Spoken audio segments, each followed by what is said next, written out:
Good morning and a warm welcome to our viewers tuning in to the ACC Men's Under 16 East Zone Cup 2025. It's another 50 over contest today between Myanmar Under 16 and Hong Kong China Under 16. We are coming to you live from the UKM Oval.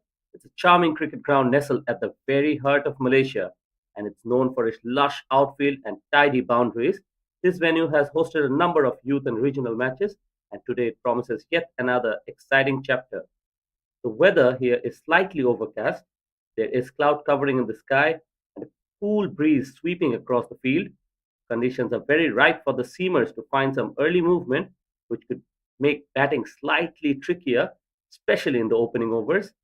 But all the signs point out to a very gripping contest. With that being said, let's have a look at the toss that was held.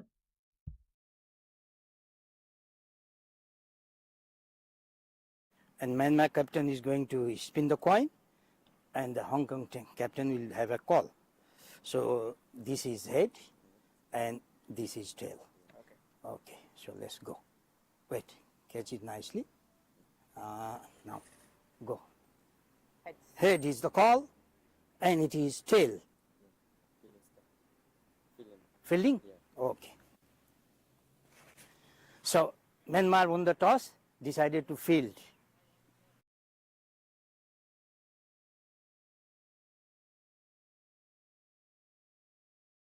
The toss was won by the Myanmar skipper, Ko Jin Lin, and without much hesitation, he chose to have a field first. And it's a decision that is clearly influenced by the overhead conditions and perhaps a belief that his bowlers can extract something from the pitch early on. Meanwhile, Hong Kong will want their batters to apply themselves and put a very competitive total on the board. And with that, I bring in the commentary box Anas for the first time today, and I am Abrar Hussain. Both of us will want to take you through the innings and the progressions today. Yes, thank you, Abrar. All set here at YSD UKM Oval, and it's shaping up to be a cracking morning of youth cricket. A key clash in the group stage, Myanmar up against Hong Kong China, and both sides will be desperate to grab the early momentum in this campaign. Myanmar decision to field first shows confidence in the bowling attack and maybe hoping to extract something in the early overs. On the other side, Hong Kong China will want to post a solid total and apply scoreboard pressure. We are just moments away from the first delivery. The umpires Sanjay from Nepal and Muhammad Fahmi from Malaysia are in positions.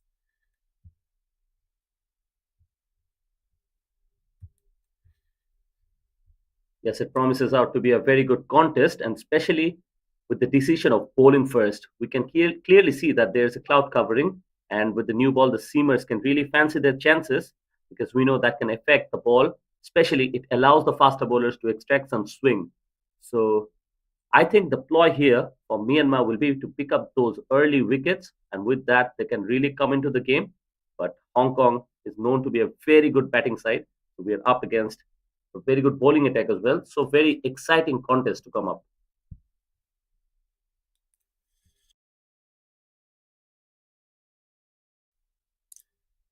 Bro, as you mentioned earlier, that there's a cool breeze going on. We can see from the umpire's shirt and the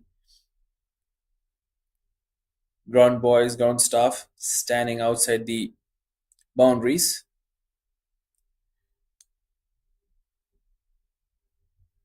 So two slips in place.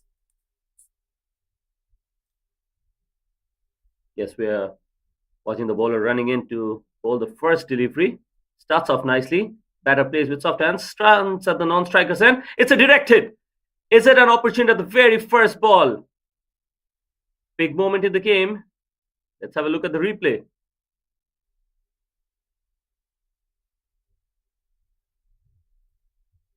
Yes, absolute hesitation from the very first moment.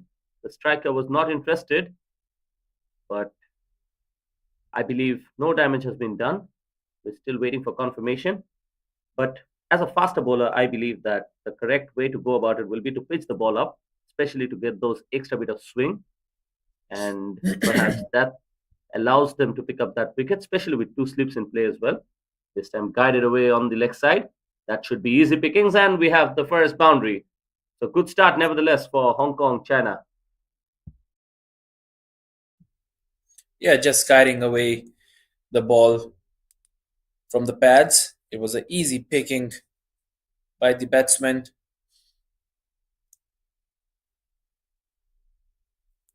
Yes, not really getting the line right, like you mentioned. So, with the first couple of deliveries underway already for Myanmar, it's all about making that new ball count. You can see the intent, but so far it hasn't been the right line for the bowler. But pitching up should be the way to go. The body language is quite clinical here from Myanmar early on, and I think they must have that self belief that they can actually go on to win this from here on. Definitely picking the wickets will be the main goal at their minds.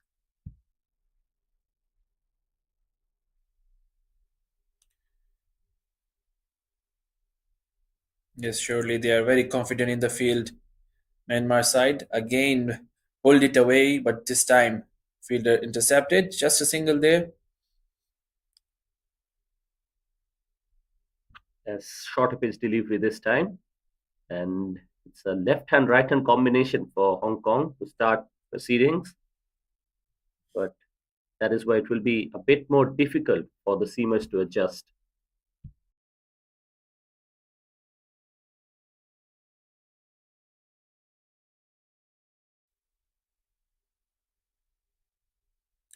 So two slips in place. So for the left-hander as well, try to guide. There's a quick running between the wickets. A quick single taken. And as the body language of these two batters give me an impression that they're also trying to just take those extra bit of risk to get the quick singles, and I believe that's a good intent also being shown on display here, because sometimes the boundaries are not easy to come by, and that's when these singles can really get the pressure off your shoulders.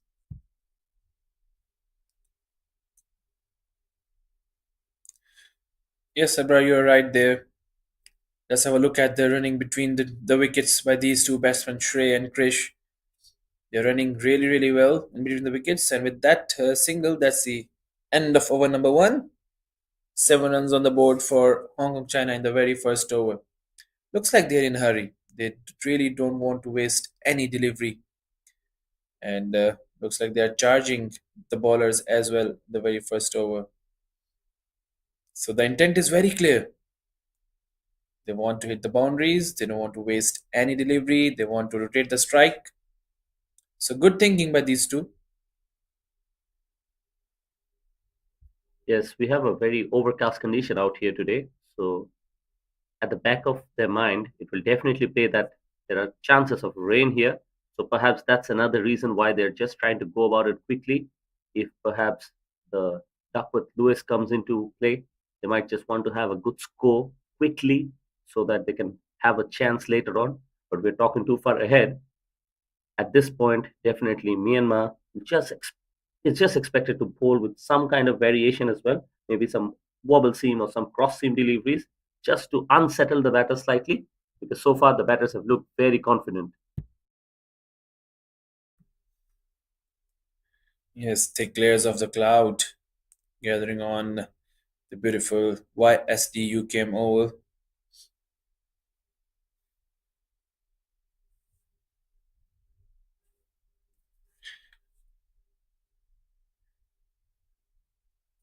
Myanmar has shown a lot of promise. In the previous game against Thailand, it was a low scoring absolute thriller. So they're known to do quite a good job with the ball in hand. So it's going to be quite interesting because early breakthroughs are the way to go forward here. And we can see that the breeze is going quite smoothly, like we talked about it before. So they can also use that direction of the wind to just bowl in the right areas so that they can purchase that extra bit of movement, which can unsettle the batter. This time wavered, but there's protection in the deep. Deep fine leg was in position, which stops it from reaching the boundary. But so far, we haven't really seen the consistency in the bowling of Myanmar.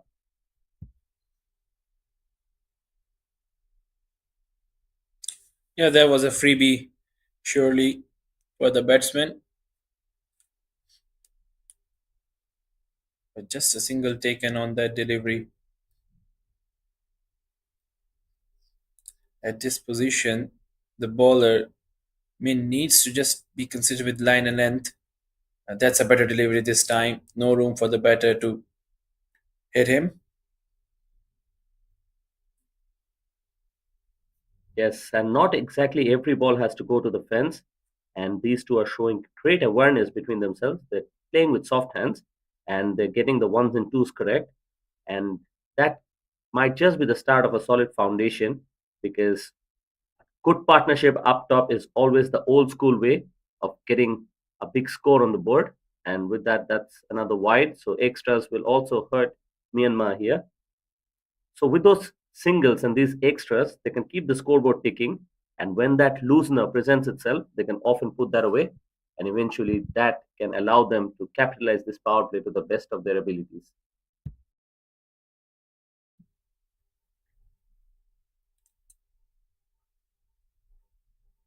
Oh, another freebie. Looks like it was a full toss. Was that above the waist height? I will be waiting for the umpire signals. Yes, it is given as a no ball.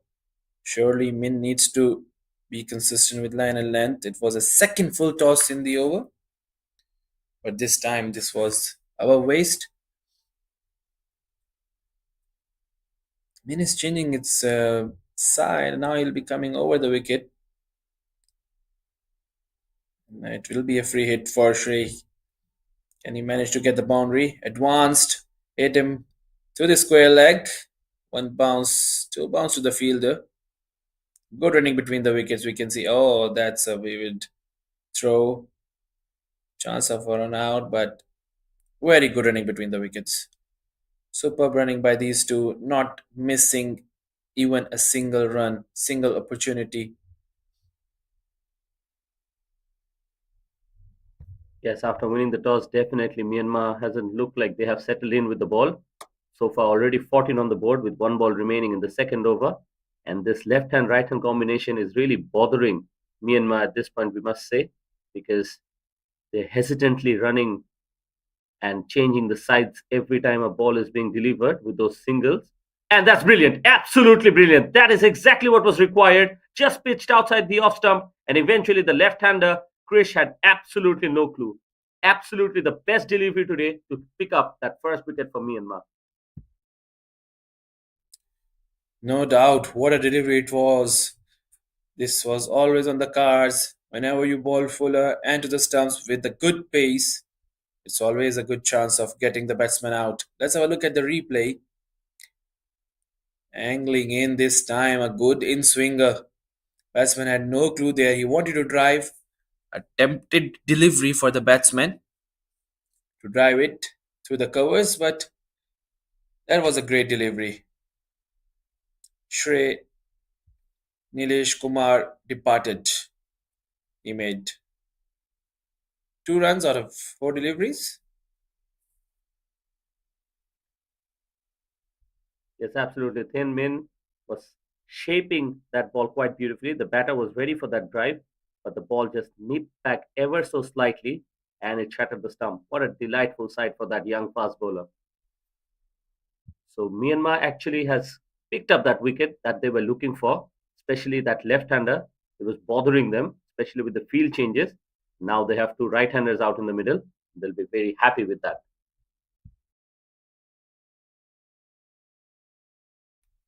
Yeah, it's always difficult for the fielders to settle in. You need to run a lot once right hander and the left hander are there. Slash delivery straight to the fielder. So dot delivery to start over.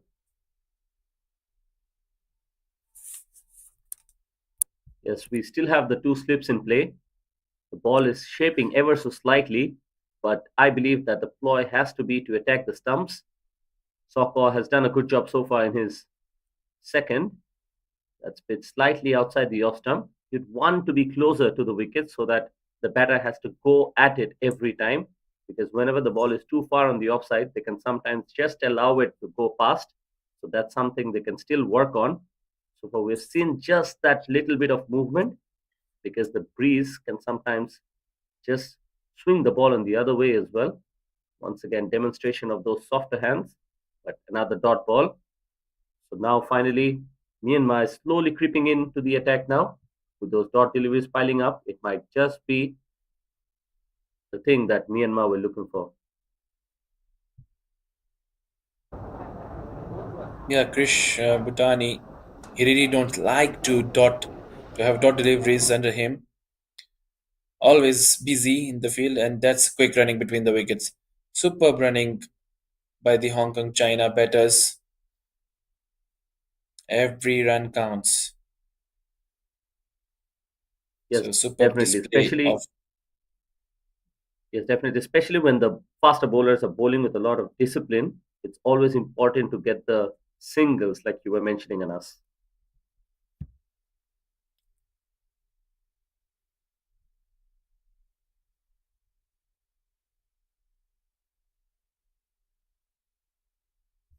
So two more deliveries remaining in this over. Once again, trying to guide that to third man. Now the dot.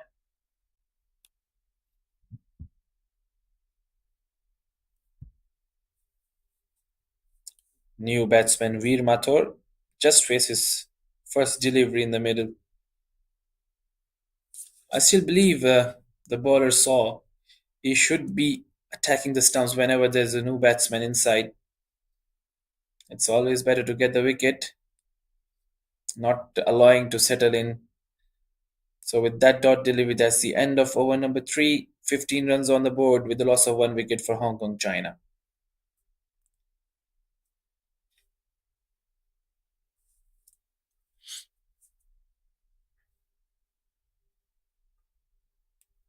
Yes, the two fast bowlers for Myanmar are bowling with similar sort of a style.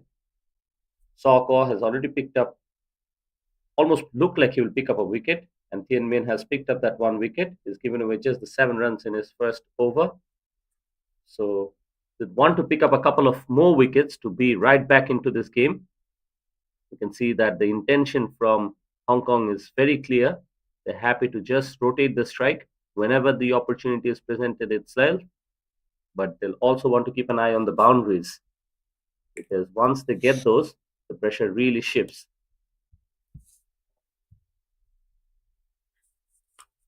Looks like Krish is just stepping the ball and running. So he is busy player. He will be thinking to rotate the strike on every ball he faces. Whereas Veer Mathur yet to open his account. Well defended on to the front foot. Yes, not really express, is he? He's not really bowling with a lot of pace here. But we also see that the second slip has already been removed, and now we have that one slip was slightly wideish. So the idea is to bowl those off-stump corridor of uncertainty kind of deliveries, and that outside edge might just be knocking on the door. Fuller delivery this time, plays nicely down the ground. Chase is on. That was timed better than it looked initially, and eventually good running between the wickets to complete a couple of runs. Yes, surely that was a stylish shot with a straight bat. So these two are busy players and not even thinking for the big shots, playing very well, confident in the middle, showing no say signs of any problem facing Veer Mathur and Krish batting well in the middle. Two more deliveries to go in this over. There was a Yes, Anas. wideish delivery. Anas, you mentioned the style and elegance of these young batters. They're still very young at this stage. They're under 16, and we have to give full credit to Asian Cricket Council and the Malaysia Cricket Association for putting together such a beautiful platform for these youngsters, because during the earlier games as well we saw glimpses of extremely good talented cricketers. Some of the shots, some of the way they bowl are extremely clinical at this age level. especially they have plenty of time to groom themselves as well. So an under 16 tournament of this scale, and which is played at a lovely venue like this one, the UKM Oval, can actually push that extra step in this youth cricket, especially at this region, and investing in the future for their nations. That's right, Abrar. Very well said. It's the right platform for these young lads to perform, to learn. And with that dot delivery, that's the end of over number 4. 19 runs on the board with a loss of 1 wicket for Hong Kong, China. Looking very confident, these two. Surely they'll be searching for the bad deliveries. And that's how they need to plan. This is a 50-over game, and you need to plan all 50 overs. Yes, you have to go over by over. There's no need to hurry. And this plan is working for Hong Kong, China.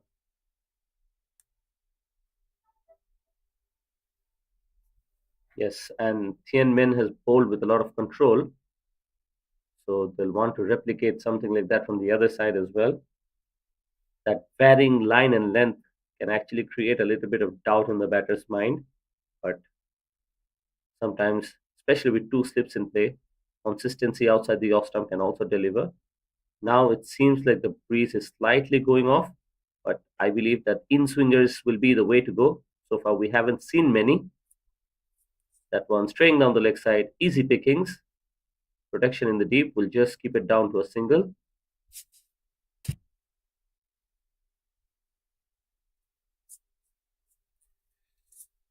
Looks like the bowlers are not that much threatening to the Hong Kong China batters. They're playing with ease. They're just guiding the ball, running, they're tapping the deliveries and running. Looks like there are big gaps in the field as well. Oh, that's a beautiful delivery, tempting the batsman to drive, just missing by an inch to get an edge.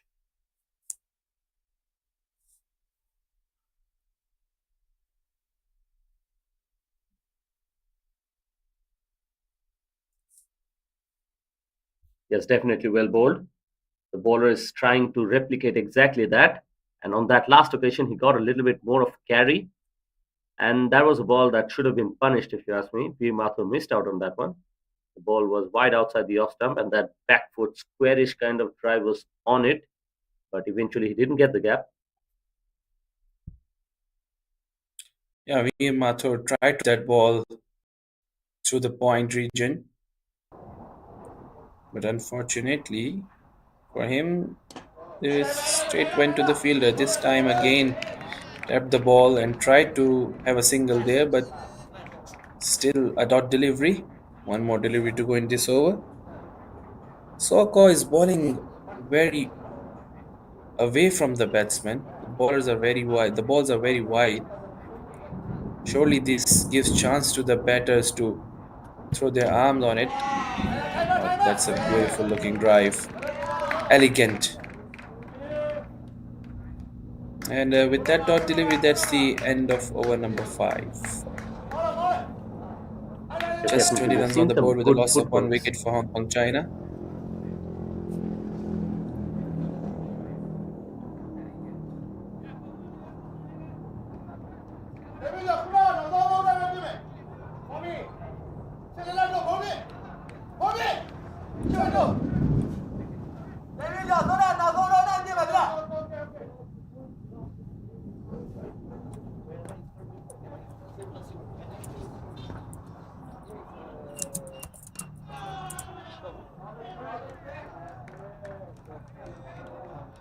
It's been a good start for Hong Kong in spite of that fall of wicket.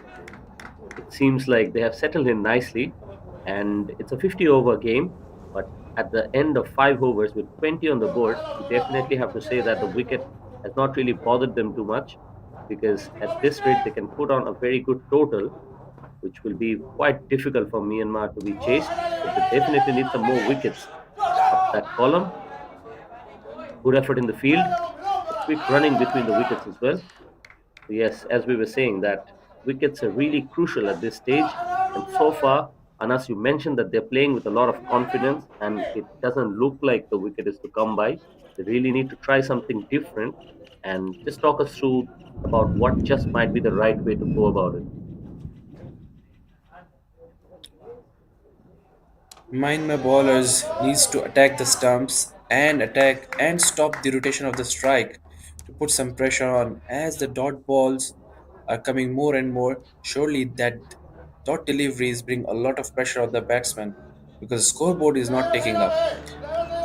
So the Myanmar captain needs to put some pressure maybe through the fielding setup, not allowing them to take easy singles, which will surely ask the batters to bring up some boundaries or play some uppish shots.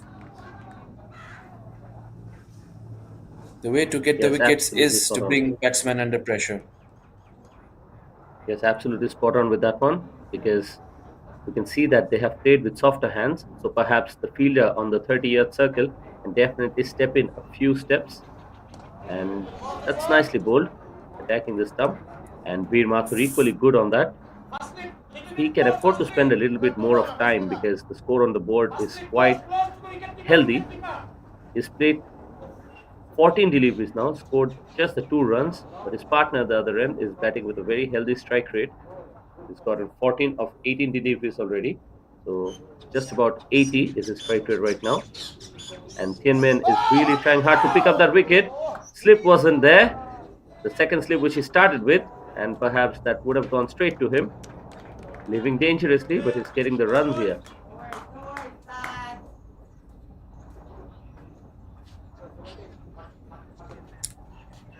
Yeah, there was a good outside edge for Veer Mathur. He was very lucky that there was no second slip in place. 22 runs on the board for Hong Kong, China.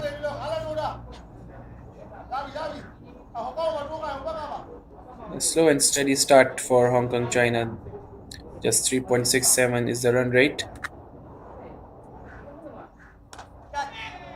A full toss delivery this time. Guided really well towards the boundary. Great shot. Effortless shot. I must say that.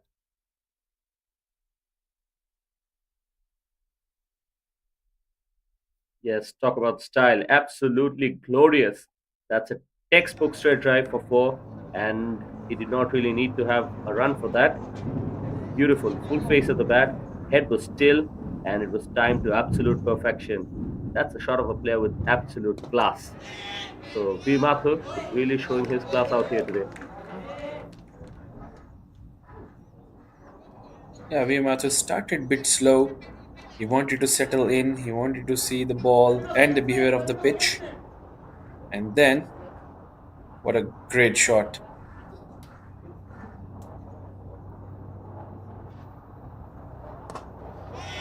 This time Fuller on the offside. Good looking drive, but doesn't get the gap. Nevertheless, he's shown glimpses of that footwork. Sometimes at this level, we've seen that the batters are not really taking that front foot towards the pitch of the ball. But V Mathur has really shown that he has got that ability checked.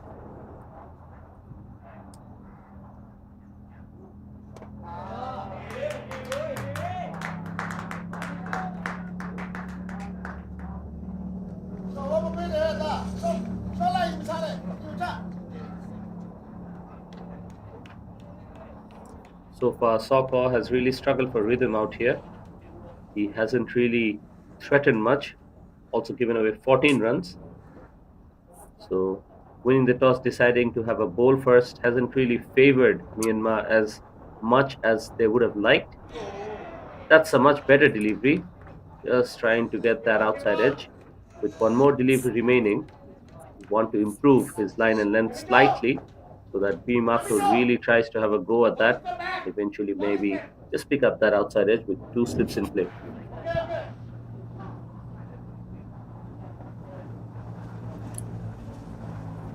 Surely Saw needs to bowl and attack right on the stumps. Again, a wideish delivery. Trash to the cover region, but it was a dot delivery. So, with that dot delivery, Hong Kong China moved to 27 runs with a loss of 1 wicket. The run rate is 3.86. I must say they started well, but along the overs now, in the seventh over they have entered. It's a bit slow start by the Hong Kong China batters.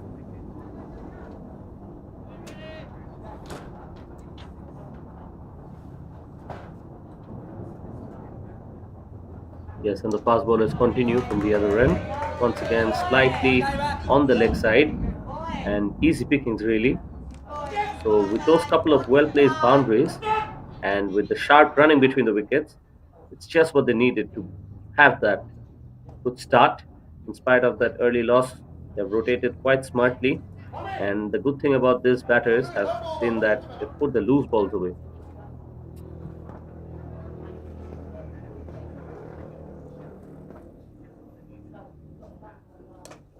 This time another full toss.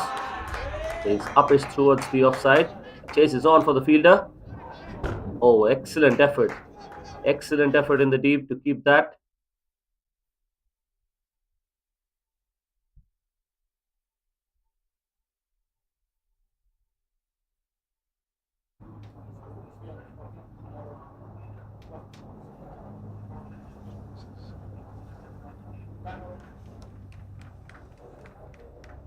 This is definitely the phase in the game where partnerships matter the most, and Hong Kong China are really building that perfectly, batting with a lot of purpose, and it's absolutely crucial for them to bat exactly the way they are. So far, we've seen both these batters using their feet, they're meeting the ball nicely, and that is why whenever the bowlers have made even a slight bit of mistake, the batters have capitalized.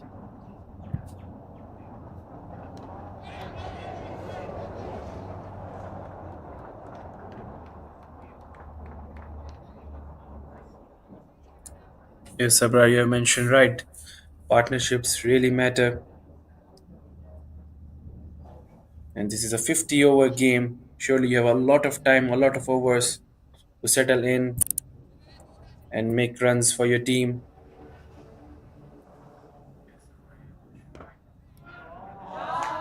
Once again, That's beautifully played played really, this really time. well to the backward point region, piercing through that gap. Let's have a look at the replay. Good length delivery, but again wideish to the batsman, allowing the batter to throw his arms and get a boundary for his team. So Veer Mathur now getting some runs for his team. Two boundaries so far.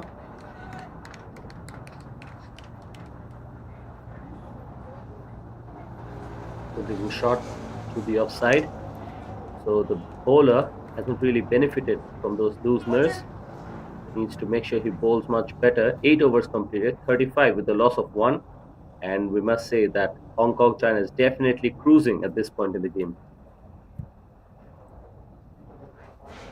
Yeah, if the bowlers from Myanmar keeps bowling outside the off stump, the wideish deliveries, surely the batters will throw their arm to get some runs, easing themselves. The confidence surely will rise up for these two batters because there will be no threat from the bowlers of Myanmar.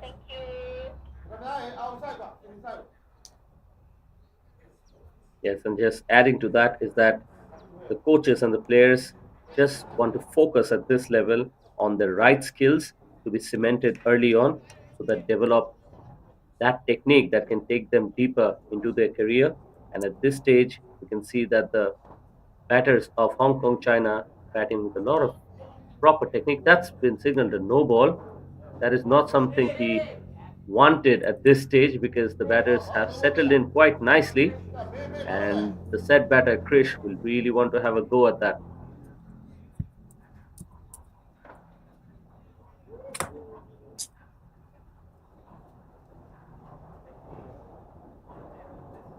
It's a new Coach bowler from has this end for Ijit.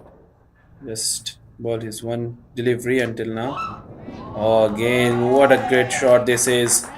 Thrashed it towards the long on region. What a shot it was. Let's have a look at the replay. Abrar. Yes, slightly shorter pitched, and he just held its ground. Did not really bother running, and he doesn't even need to. So, authority being stamped out here at the pitch by Krish Bhutani. Batted well, 21 of 23, and Fortune, who just come out to bowl, has been greeted quite aggressively.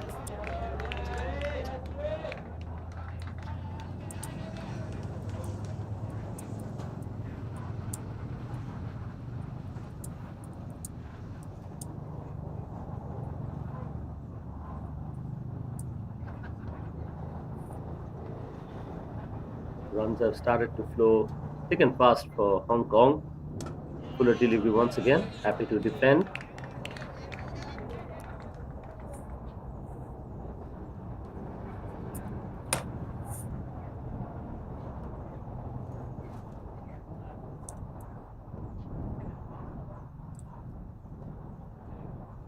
Trying to make a comeback. Hold a couple of deliveries after that no ball, and just in dot deliveries. So trying to crawl back into the economical side of bowling. So far, Krish Bhutani is really having a good day out here. Veer Mathu, for his 13 of 24, has looked better than the stat really tells us. He's looked like batter with a lot of elegance and class. Fortune will just want to finish nicely. Into movement, Fuller, and happy to just defend. Abrar, what do you think? How crucial will the toss be on this pitch? Myanmar winning the toss and elected to bowl first. I believe that when they had the toss, it was overcast conditions, and definitely with the toss, the Myanmar skipper had no hesitation to have a bowl first. But so far, the decision has not really translated into a good performance with the ball because Hong Kong, on the other hand, would just fancy their chances regardless of the toss because right now they have put on a good show, so they will not be too upset. But we know that the toss can often have a role in the game, and the weather was set. There was moisture in the pitch for that ball to just behave and pick up that wicket. But so far, bowling performance has really let down Myanmar. I would have enjoyed if they picked up a couple of more wickets, and that really would have made things difficult for Hong Kong. But that wasn't really the case. So far, full credits to Hong Kong. Yes, rightly said, Abrar. So far, we can see conditions helping Hong Kong China batters. 41 runs on the board and just one wicket taken by the Myanmar bowlers.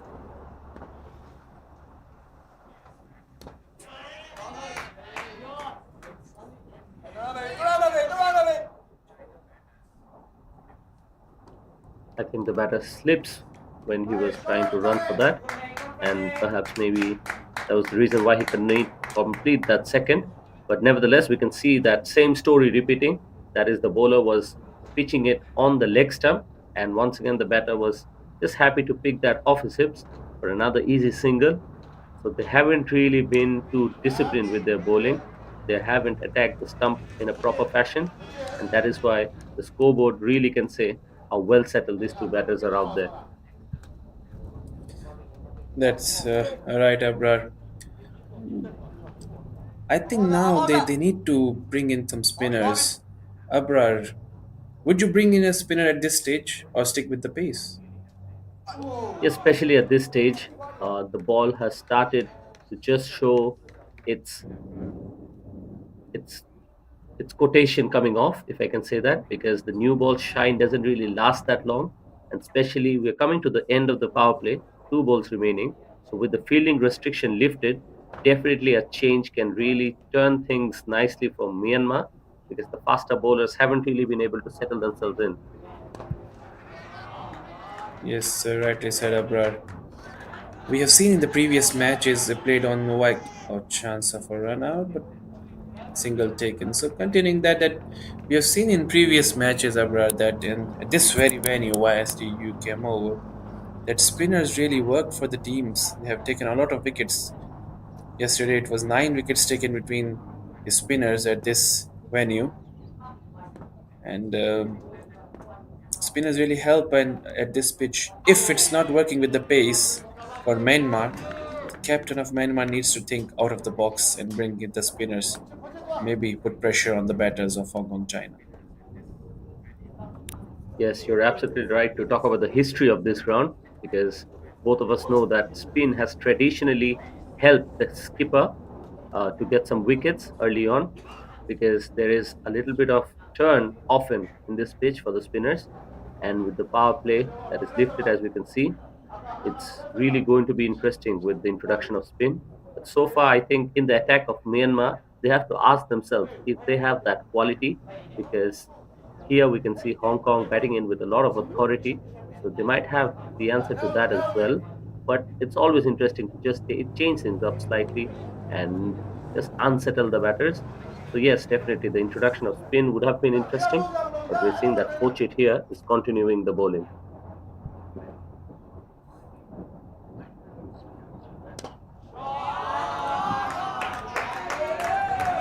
Oh, beautiful looking drive to start things off. Once again, full shot of class on that occasion. Touched away cleverly towards the offside, and the gap was as if inviting him to do exactly what he did. Just have a look at the replay. Again, attempting the batsman outside the off stump. What a front foot authoritative shot to get a four.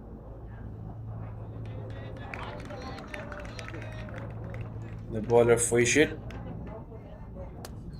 It's 1.1 overs ball, giving away 10 runs. Surely Veer Mathur is not under any pressure. He's playing with full authority. He's trying to pick up the gaps, trying to pierce through the field set.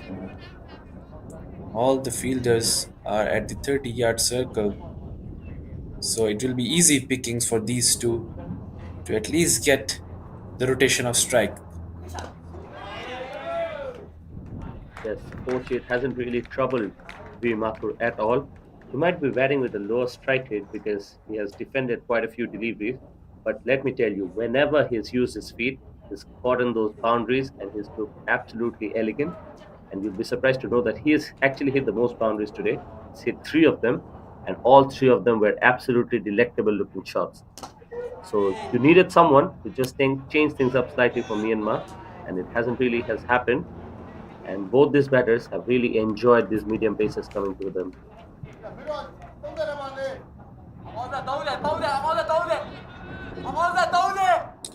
And it looks like the three bowlers used from the side of Myanmar captain are the best available options right now. And they are really trying to get the wickets, but through wrong line and length from the bowlers. They need to attack the stumps to trouble these two batters.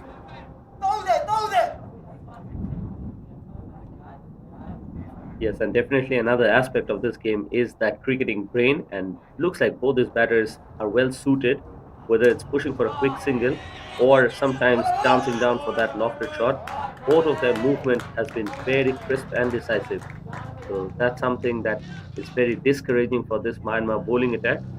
And I believe sooner or later a change is absolutely required. Just make these two batters slightly uncomfortable out there in the middle. Yeah, right. 11 overs gone, 49 runs on the board with a loss of one wicket for Hong Kong China. So the run rate is increasing by every over for Hong Kong China. Now it's 4.45.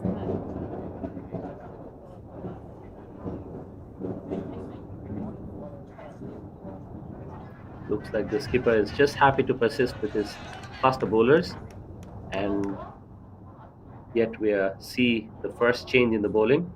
Soko has been brought back. His 4 overs went for 14 runs before this. Once again, trying to get that outside edge. This is the technique that hasn't really worked for the bowlers yet. We have only seen that one outside edge, and when that happened, there was not that second slip in play. Eventually, no damage done. It is actually Thin Min who's continuing. He's picked up that one wicket. So I believe that is the reason why He was brought back into the attack, but so far nothing really working for Myanmar.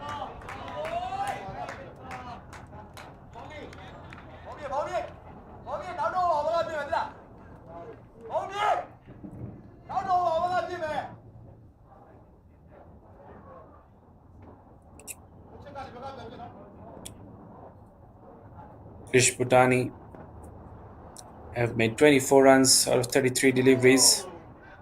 Right now, oh, that's a chance of a run out, appealing, and great throw this time towards his stumps. Looks like it's given out by the umpire, Abrar. Yes, I believe that is the reason why he's walking back to the pavilion, and he'll be very disappointed with himself. They were playing absolutely beautifully, and just when they were looking comfortable, a good throw. He aimed at the right direction. That is what was important. And the moment it was gathered by the keeper, the fielding team knew that they have picked up the wicket.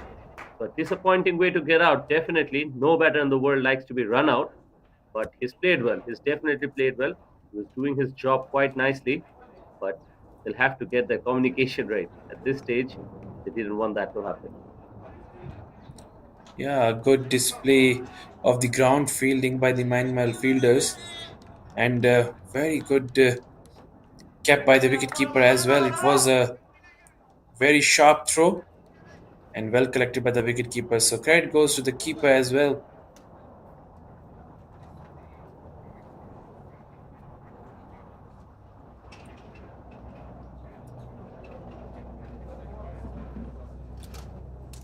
So the partnership is broken down by these Myanmar side.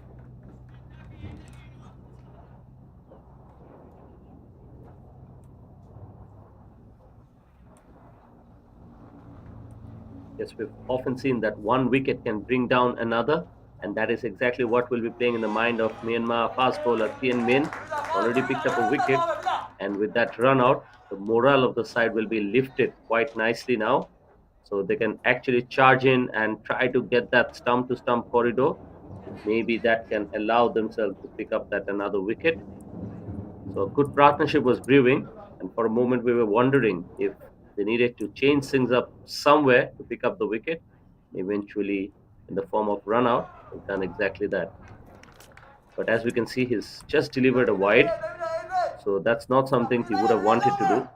At this stage, with the new batter out, they want to ensure that they attack the stumps more often. Veer Mathur is the one who has walked out to the pavilion. He scored 19 of the 33 deliveries that he faced. So he was looking good, but an untimely run out really led to his departure. So it's quite unfortunate, but nevertheless, Tien Min really has to be at the stump to pick up the wicket.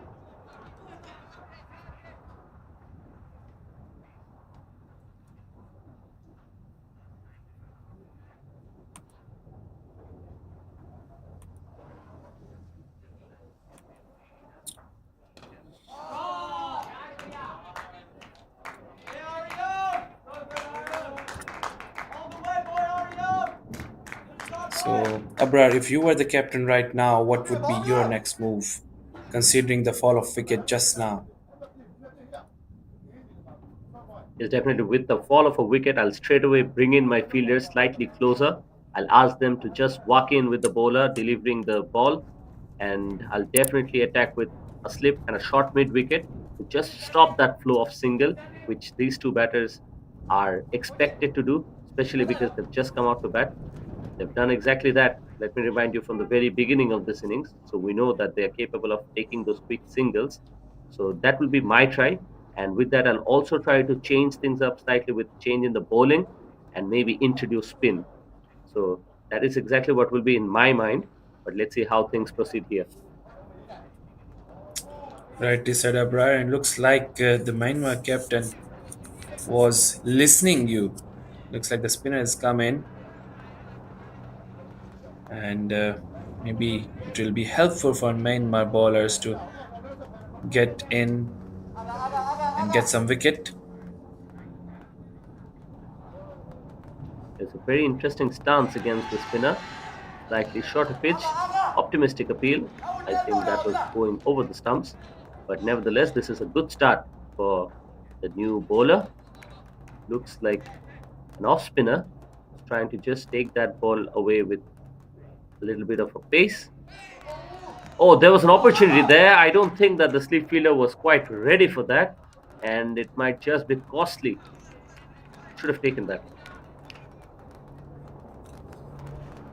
Fielders need to support their bowlers as far as the field is concerned for Myanmar to get some pressure on the batsman. It's a new batsman, Preet Kishore Kumar, now facing the bowler. Yes, you're right, Anas. And Preet is the skipper of Hong Kong. He's solid batter. And Anas, are you watching what I am?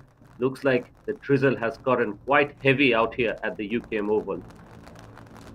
Yes, right. We can see ground staff coming very near to the covers and getting ready if it starts raining heavily. Yes, definitely. And it's quite important for this spinner to chip in with a few dot ball and maybe pick up one more wicket because definitely we'll have a pause at the end of this over, perhaps.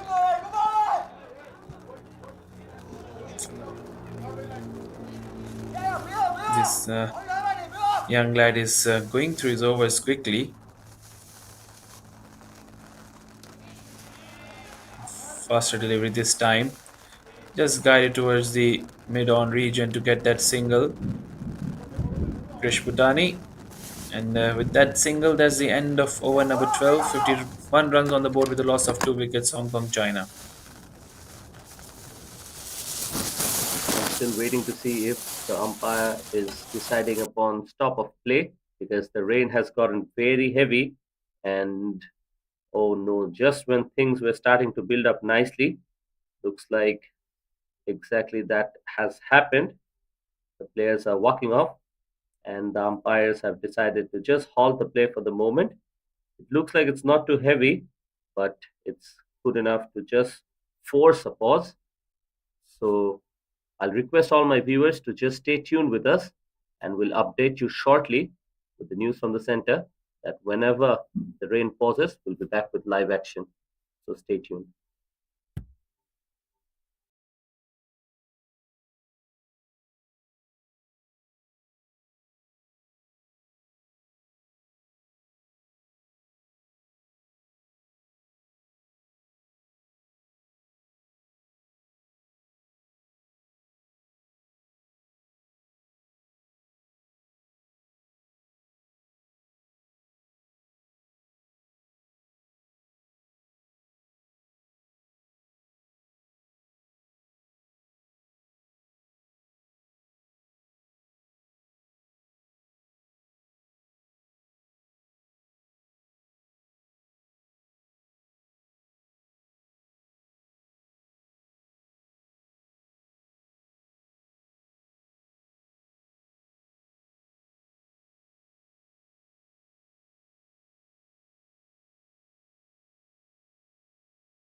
rain has cleared, the covers are off, and we're back with live action in this ACC Men's Under-16 East Zone Cup between Myanmar and Hong Kong, China.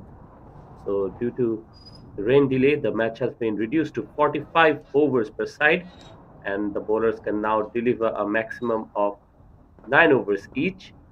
So, with that slight tweak in the conditions, could be having a little bit of impact on how the innings unfold. But we have to compliment the ground staff here. They have done a fantastic job in getting things ready quite quickly. We were scheduled to start off at 12 p.m. local time, but we started even before that. And now the skies look clearer, and hopefully we'll get a full game from here on. So before the rain delay, we had Krish Bhutani, who was looking in fine touch, was using his feet beautifully and showing great intent at the crease. Will be the key how Hong Kong performs, and they have to rebuild slightly from here on, and then later on they can accelerate. So let's get ready again with that new energy from Tien Minh. He was the bowler who picked up that wicket, and the other one came off a no ball. I mean a run out. So from here on, it will be quite interesting how Myanmar adjust themselves, and they'll try to pick up more wickets. With that, there will be slight bit of moisture on the ground. The outfield might just be a touch bit slower, but nevertheless, Krish Bhutani has looked good, promised a lot. He scored 27 of the 41 deliveries that he has faced, and he's accompanied by the skipper of Hong Kong. Preet is still out here, so let's see how the contest unfolds from here on.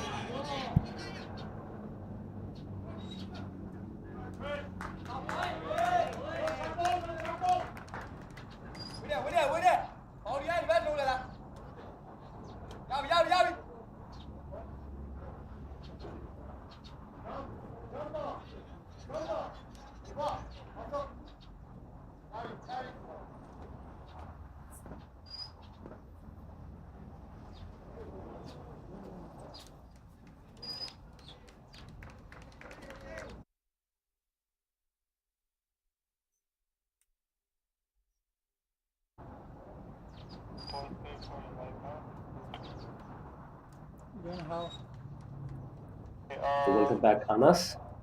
How do you think from here on Myanmar will adjust? Because winning the toss, they decided to have a bowl first, and so far before the break, they were not able to pick up wickets. And that too, there was an opportunity there. Ball was in the air for a little bit of time, and he'll be disappointed. But an opportunity, right as we were speaking by.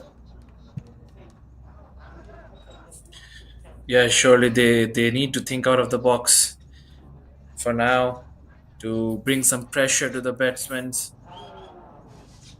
They need to have a few field setup, field adjustments, I must say, to stop the rotation of the strike for now.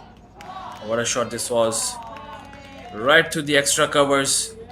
The ball is running away toward the boundary, and that's a 4. Beautiful shot. Let's have a look at the replay. Yes, the ball pitched outside off towards the wideish length.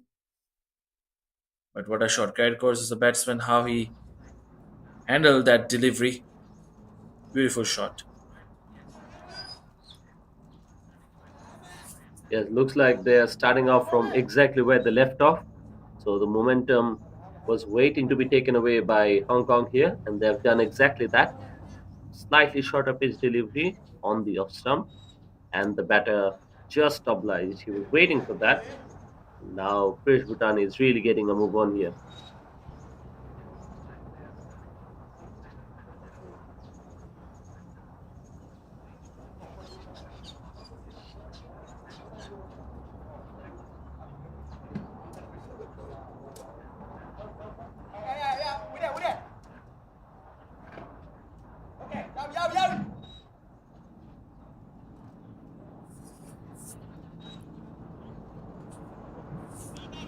We're now seeing spin from the other end.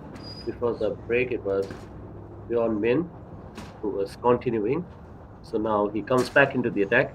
The seamers have not really done the job that they were expected to do. And now Mint will continue with the slip. slightly wideish, and he's expected to get the breakthrough for Myanmar because after the break now, Hong Kong will slightly be nervous, but Krish Bhutani started off well, so we will just be waiting to see how they carry on. An appeal there, but I guess it was just going over the top of the stump. Umpire denied.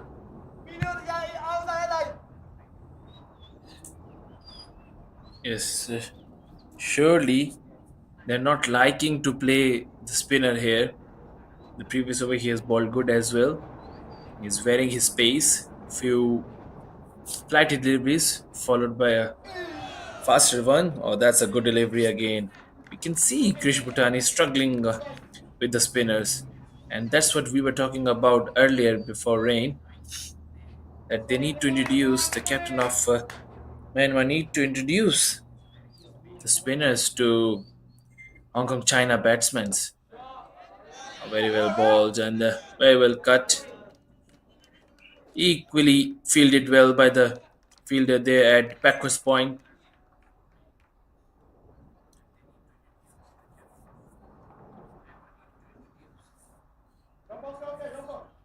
Yes, the fielding definitely needs to be spot on here.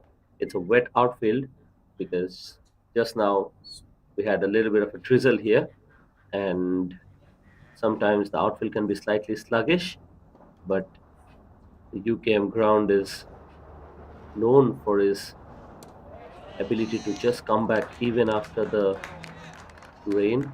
So we'll expect the ground to be as fast as it was before the rain, and they need to apply themselves and play some good shots so that eventually they get better value of the runs.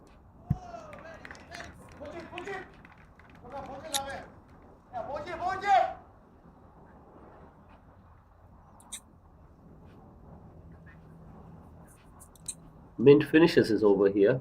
He's been very economical. His 2 overs going for just the 3 runs. So he's been definitely the pick of the bowler so far, even though he's been just 2 overs into the attack. So definitely Myanmar will fancy their chances with more introduction of spin, and we know that UKM Oval really has that reputation of giving that extra bit of bite to the spinners. So far, we haven't really seen any of the deliveries to get that extra turn yet, but the varying spin, the varying bit of pace, and with that mild variations in the bowling, maybe perhaps this is the right attack, the right way to go about it. Yeah, you're right. Right.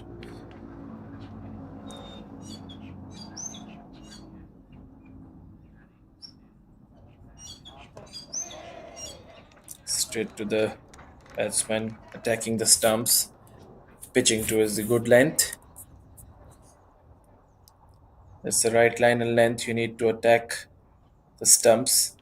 Let the batsman play those shots and not allowing freely the arms. Oh, that's handled well.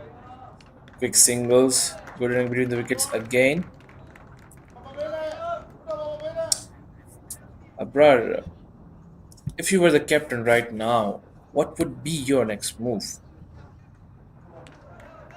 Yes, just now the game has resumed, and this will just give me a little bit of more time to just rethink about what went wrong in the first part of the innings, that is just before the rain, after winning the toss.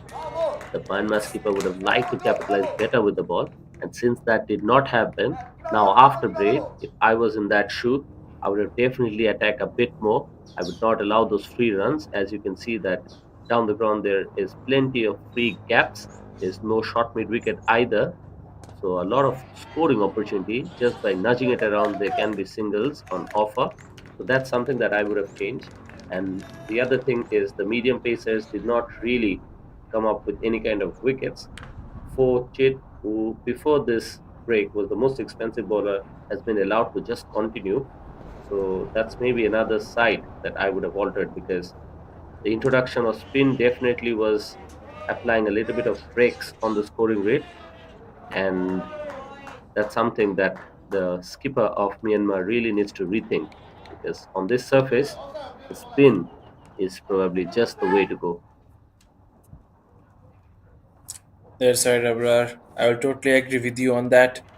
Spinners needs to come in to just have a little bit change for the batsmen to play. Otherwise, they will just keep on tapping the those deliveries from the faster bowlers, the pace bowlers, and keep on getting the runs on the board. With that dot delivery, that's the end of over number 16, the 66, with the loss of 2 for Hong Kong China.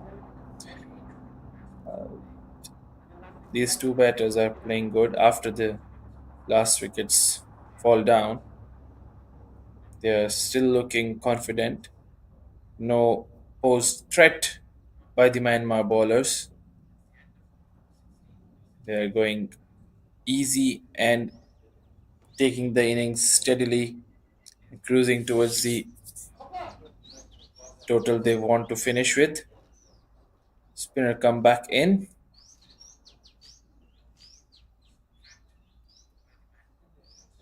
Yes, the second wicket fell at the score of 49 runs, and since then they have put on a partnership of 16 runs of just the 24 deliveries that they have faced.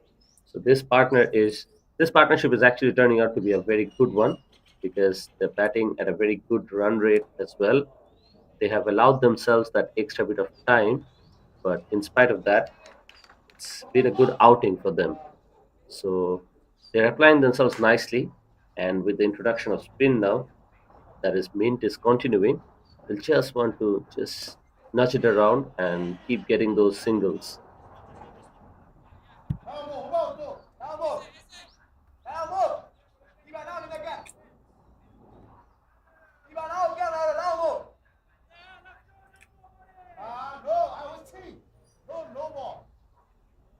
And to the keeper's disappointment, I think the umpire has signaled a no ball. Perhaps he's gathered the ball in front of the wicket. That might be the reason for that no ball. So that is disappointing. And the batter on strike will be Arav. He will have an opportunity to improve his strike rate here. Scored 5 of 14 deliveries that he has faced. And it's a flighted delivery pulled away into the leg side and does not quite clear the inside field. So that's a dot ball. So the bowler will be happy with that.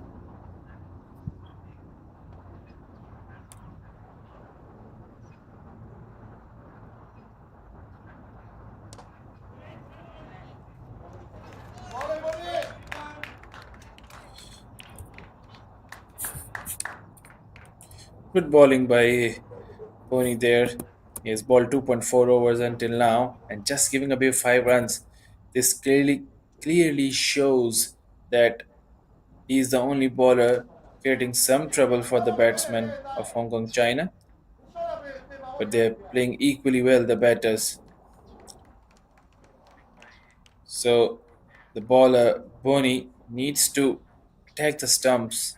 Yes, some more. He's not getting much of the help from the pitch as well. Not much of the turn he is getting. There's a flighted delivery played really well onto the front foot. Defended that delivery, Krish Putani, and that's the end of over number 17. They need to bring in maybe another opener, another spinner. If Myanmar had maybe a leg spinner, introduction of a leg spinner would help them.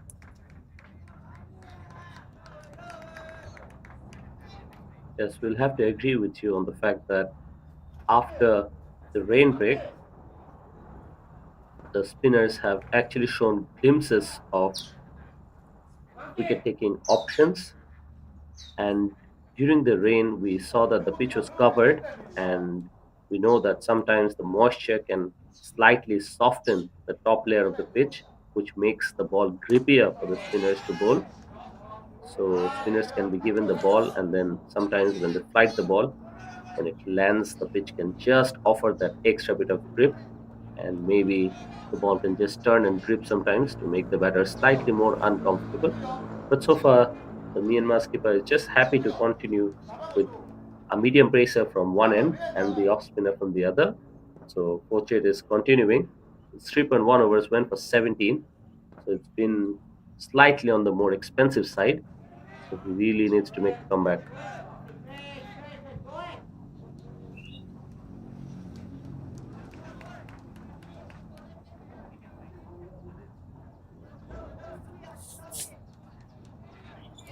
Wicket is bowling his fourth over now.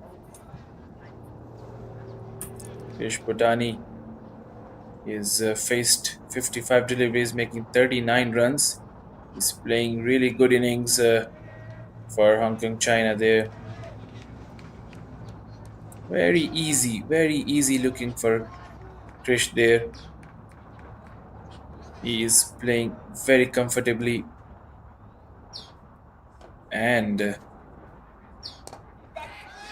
that's a great shot. That will be running towards the boundary. Surely it does. What a great shot it was, Abrar.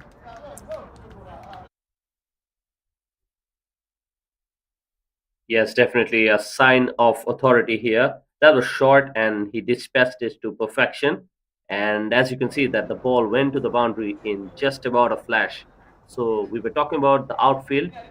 There was a rain delay and so you expect the outfield to be slightly sluggish, but not the case. Once again, we see glimpses of excellent maintenance of this ground. So it really dries up quite quickly and we're off to getting good value for proper cricketing shots.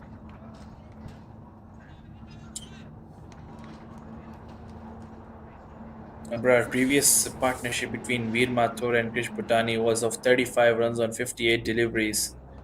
Whereas, as far as this partnership is concerned, Krish Bhutani and Aryav, it's already 26 runs and they have just faced 36 deliveries in between them. So they are now cruising towards the big total without any troubles. Yes, and not helping the cause are these no balls. As you can see, yet another no ball, this time delivered by Pochit. He perhaps did not get a proper grip of the ball and over the waist, full toss, and umpire rightly signals a no ball. And Arav on strike tries to come down the ground this time.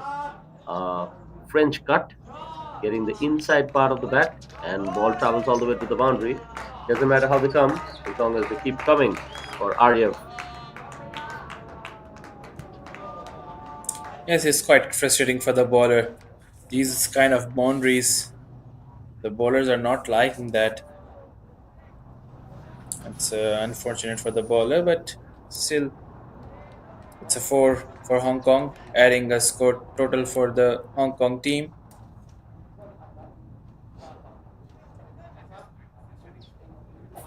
It's really high time for a change in the bowling because Pochit has been quite expensive with his outing today.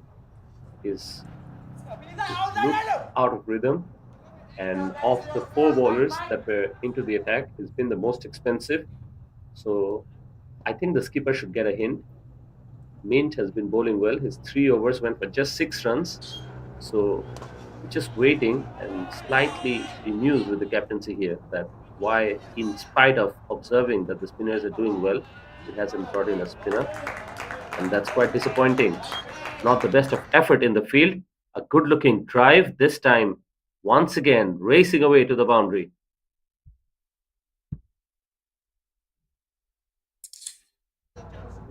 Yeah, it was a good looking shot by Krish Bhutani. He has reached in his 40s now, 43 runs off his 56 deliveries. Yeah, surely Abrar, Myanmar captain, needs to introduce another spinner. But more importantly, they need to field well as well as they need to stop those easy singles. The rotation of strike is important thing, and the Hong Kong China batters are taking the advantage of that. They are taking the gaps easily.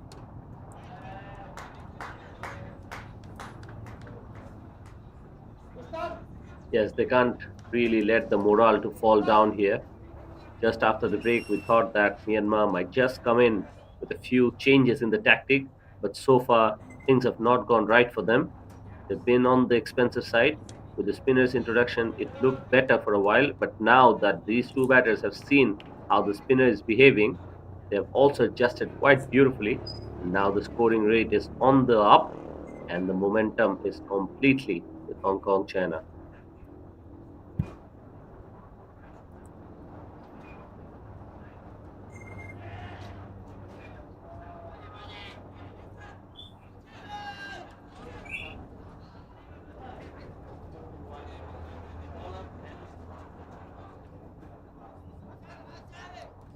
Good temperament shown by these two batters out there, Aryaf Kadaria and Krish Bhutani.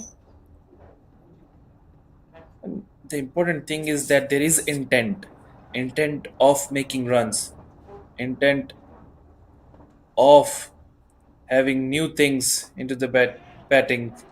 They are trying to get boundaries, they are trying to rotate the strike, they are keeping themselves busy inside, and it is helping for them.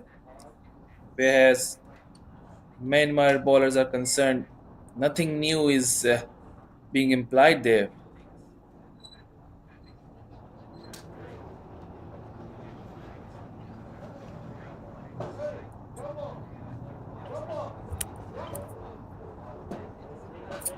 "19 overs have been bowled until now, 83 runs on the board. With every over passing, the run rate is increasing. It's 4.41 now.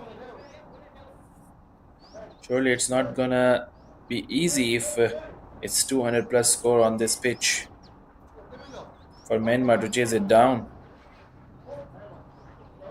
So far, Yes, Hong Kong although China is going well. Yes, Abrar. Yes, although it's still early days, we can definitely get an idea that the score is on the rise, and perhaps we'll definitely look at something over 200 if this partnership is not broken.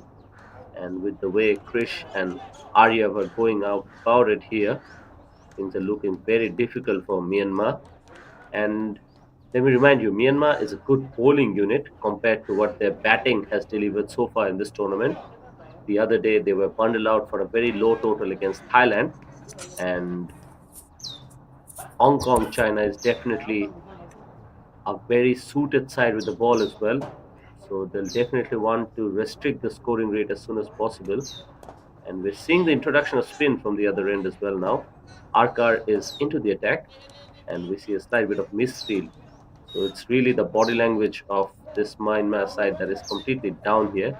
And someone needs to step up and perhaps get a wicket from somewhere or put in a very good dive somewhere to stop those runs. And eventually they can feel that they're in the game again.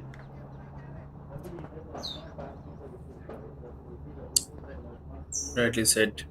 Let's see if Arca has something to pose some threat to these batters.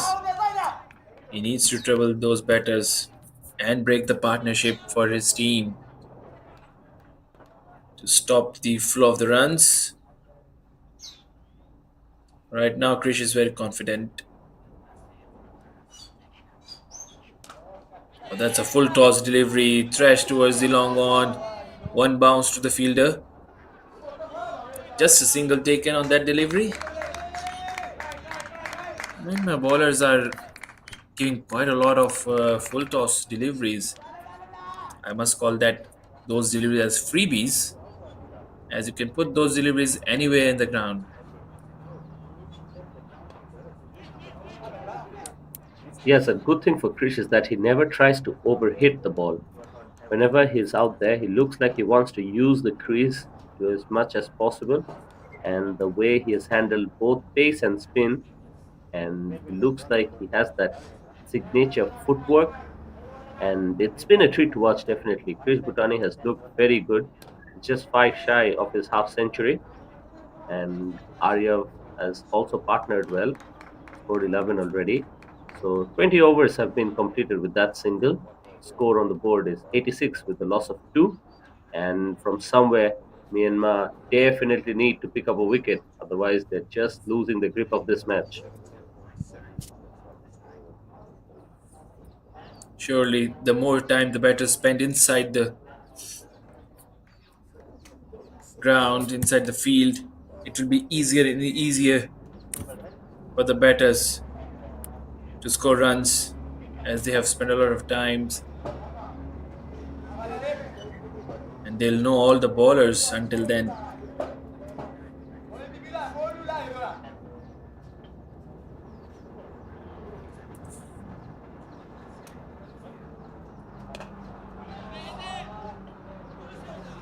Good looking drive once again. So we're seeing spin from both sides now. And to the disappointment of the Myanmar skipper, right now both these batters also look well settled against spin. So right now it's looking very difficult for Myanmar, and it looks like whenever they are playing their drives, this time they're getting the gaps. The fielders are not being able to stop those. Aryav is also now among the scoring. He's rotating the strike quite beautifully, and now he brings back Krish on strike.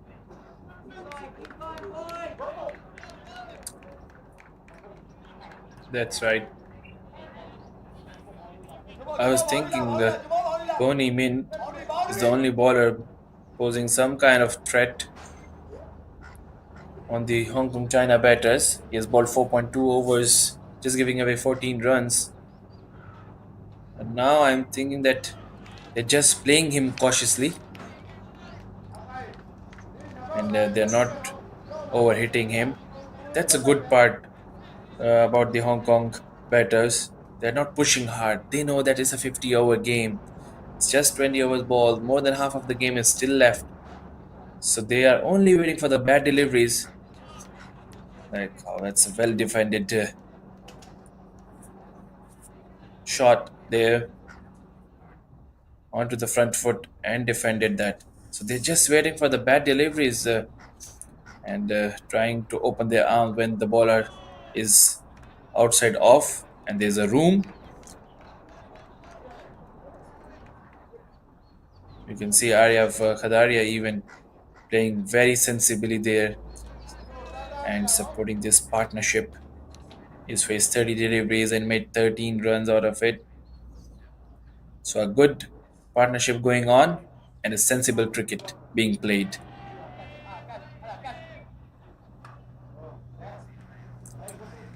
As I was mentioning, it was sensible cricket. He tried to hit towards the cow corner but landed safely. So with that single, that's the end of over number 21. 89 runs on the board with the loss of 2 wickets. Boney finishes fifth over, just giving away 15 runs, but no wicket taken.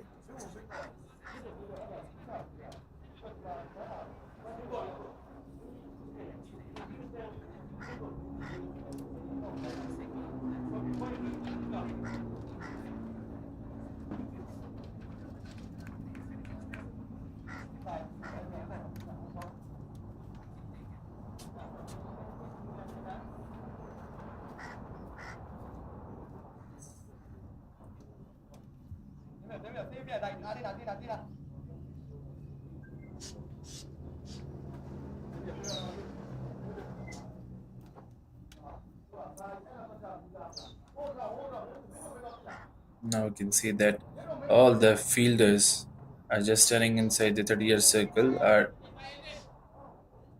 at the 30 yard. So which means it will be easy pickings for the batters to take singles. Fielders are patrolling the boundaries. So no threat posed by the Myanmar captain. Archer back. The ball is second over. I have Adaria facing. Oh, that's a good delivery. Played well there. The young lad.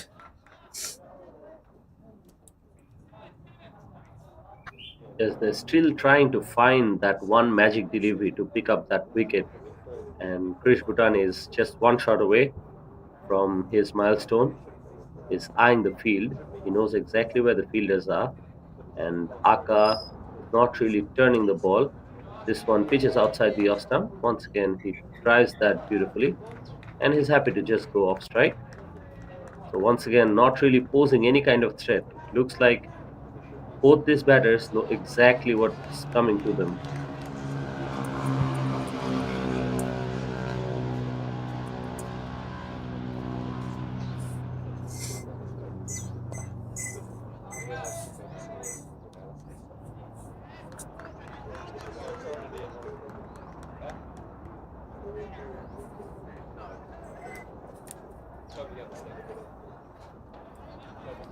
Looks like the body language of Myanmar is taken a toll.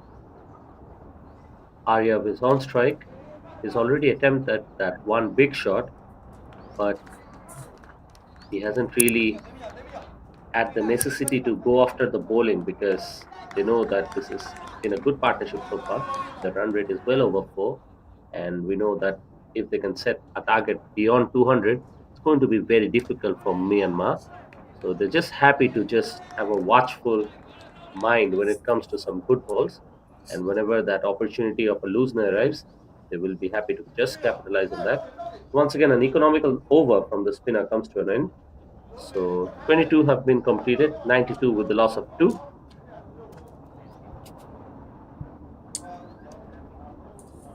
Abrar, how do you read the body language of the two teams right now? Yes, Anas, at this stage, you can clearly see that sometimes in a cricket field, when the bowling side is doing well, there's a lot of chirping, there's a lot of clapping, there's a lot of interaction between the teammates. But here, as you can see, that the bowler is just setting his field and the fielders are just on their mark. There's not much of interaction. They're not really giving an impression that they're having any kind of interaction or talking between the ground. On the other hand, you can clearly see that the batters are communicating well. They're just rotating the strike beautifully. And whenever they're doing in between the overs, you can see them having a few words. But not much is to be done there because they know that the work is being done to perfection here. So, yes, the body language is clearly different between the two sides. And with the introduction of the leg spinner, things might just get a bit more interesting because we know that sometimes with those flighted delivery, a spinner can just make a batter commit a mistake. And when I say that, once again a loosener from Myanmar, and this time it's La Young. He's pitched that ball way outside the pitch of this. So it will be a scoring opportunity for Aryav, and he advances down the ground, flicks it to beat wicket. There's a fielder there, so it'll only be a single, but nevertheless, with the introduction of this leg spinner, we're once again seeing that he's not quite gripping the ball. The control is missing, and once again, a scoring shot for Aryav.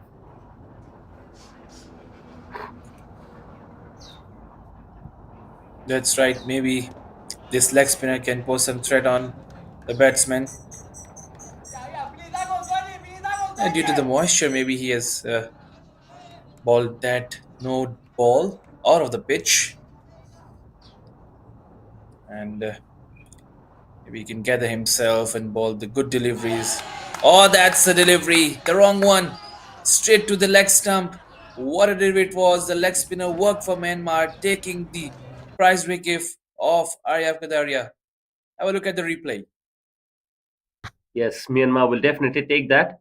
We saw a change in the grip. Initially, he was attempting that leg spinner, and you're absolutely right. For that delivery, he just changed it up. It was the googly, and the batter Arya missed it completely. Eventually, finally, a wicket that they were looking for. So Aryav will have to work back. He's got 17 of 36 deliveries. It's turning out to be a very good partnership. So Myanmar have really broken the partnership of 46 runs between these two batters, and they'll be very happy to be now bowling at a new batter. Yes, as we were discussing earlier, Abrar, that the leg spinner might get a wicket for them. Do you think is it a bit too late introduction for Myanmar to bring in the leg spinner?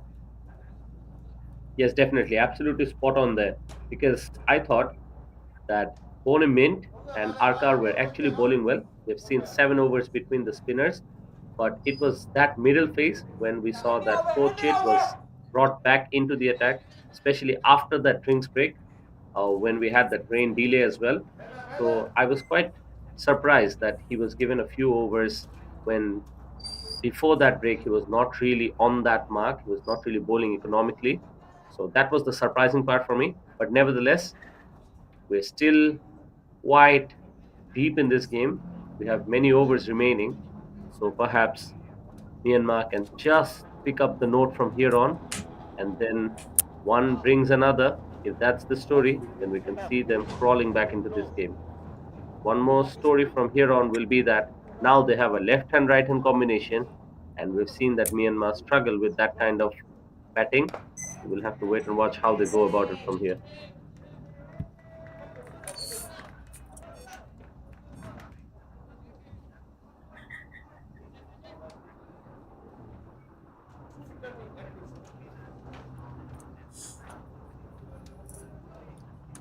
So a good start for Lyong. 5 deliveries bowled, 4 runs given, and a prize wicket taken. Must needed wicket from Myanmar. Oh, that's ball good. Very well bowled there, giving the room to the batter to cut him away. And the field set is already there to stop that delivery. So good over comes to an end. 96 runs on the board with a loss of 3 wickets for Hong Kong China. Trish just too short of his half century.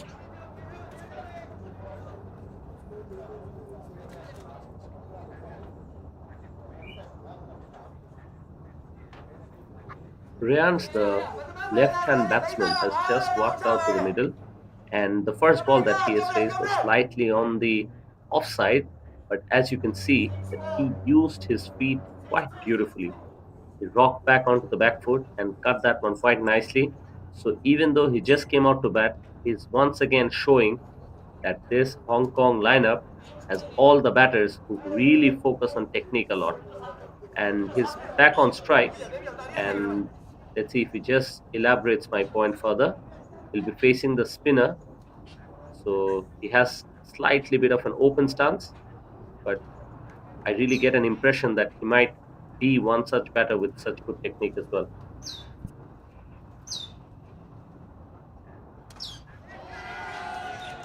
But doesn't wait. Absolutely waits for that loose ball and just smashes it off the second delivery that he has faced. Quite interesting there.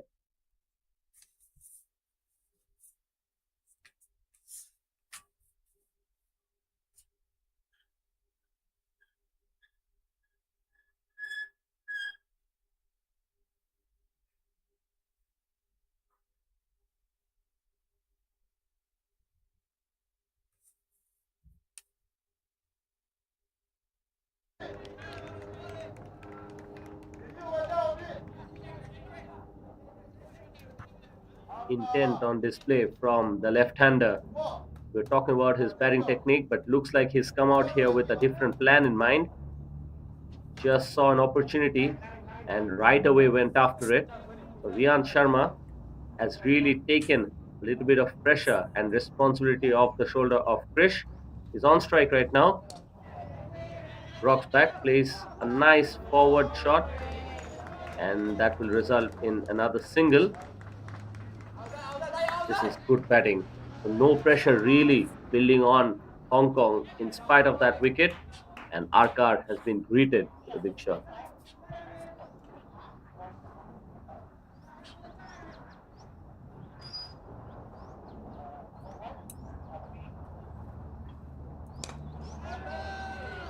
And once again, this time another full toss.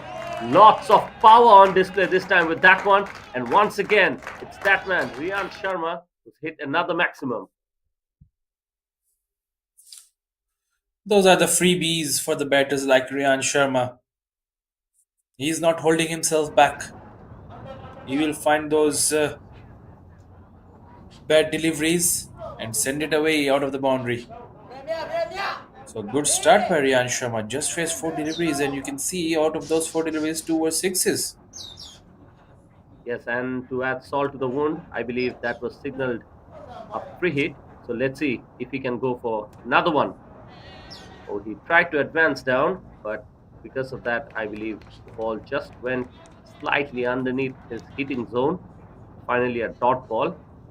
But you can see that Rian Sharma is really out there with a license to hit. Yeah, actually, the previous delivery, he just yacked himself, advancing and yacked himself. You could have easily did a 6 if he's staying in the crease. Very well managed this time by Rian Sharma. A straight drive just for a single. So now it's time for Krish Bhutani to complete his half century. Yes, he gives us quite a good look. And that is it. With that single, it's 50 up for Krish Bhutani. And what a terrific knock it has been from the young man. Absolute class from the very start. He's used the crease, he's played the spin and the pace equally beautifully, and that's why Krish Bhutani is known to be quite rated highly in his team.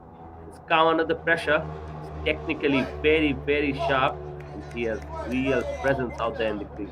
So a terrific half century, like we said. And let's see if we can continue from here on and perhaps make the score even bigger. Yes, without a doubt. This young lad played really good, excellent cricket, sensible cricket. You can see the rotation of strike in his innings. You can see the boundaries. You can see cut shots. You can see the drives. You can see him playing all over the ground. So well deserved half century for this young lad, Krish Bhutani. He's faced 70 deliveries and made his 50. So still a long way to go. Half of the game is still left.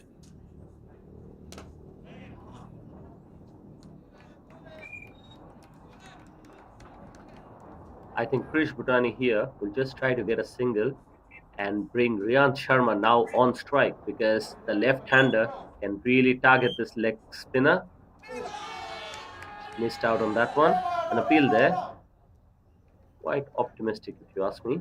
I think there was clear daylight between bat and ball. La Young has picked up a wicket, but I don't think it will be too easy for him to bowl against Riyant.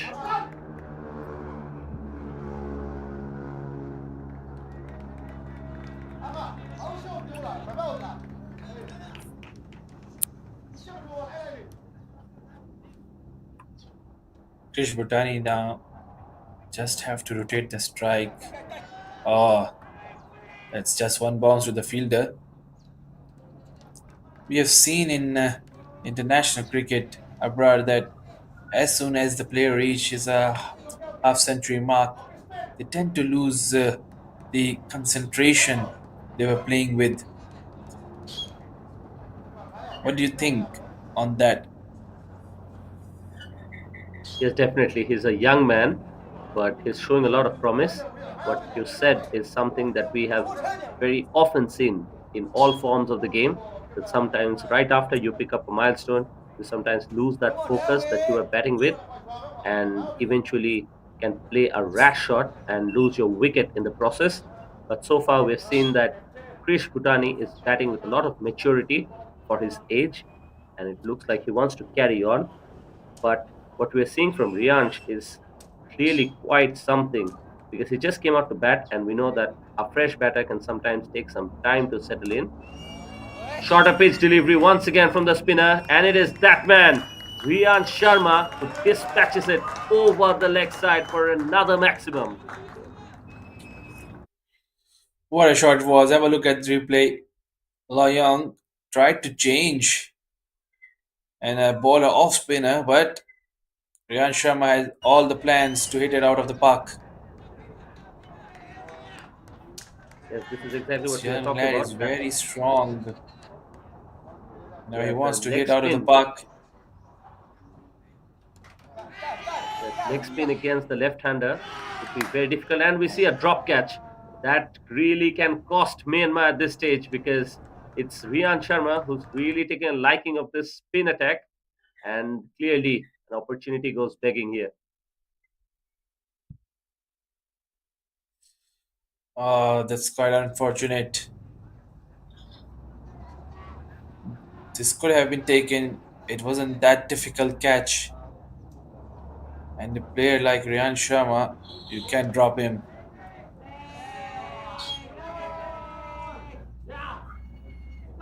Surely La Young is bowling good.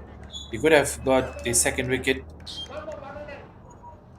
He is creating chances for his team. But unfortunate. The field is not supporting him well.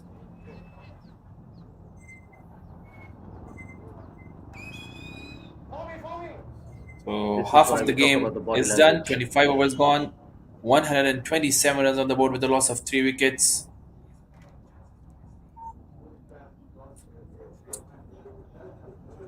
Abrar, what do you think from here? 25 overs already gone. 127 runs on the board. 3 wickets fallen down. Yes, it's a bit too early, but I will still ask you that. How much total you are seeing on the scoreboard now?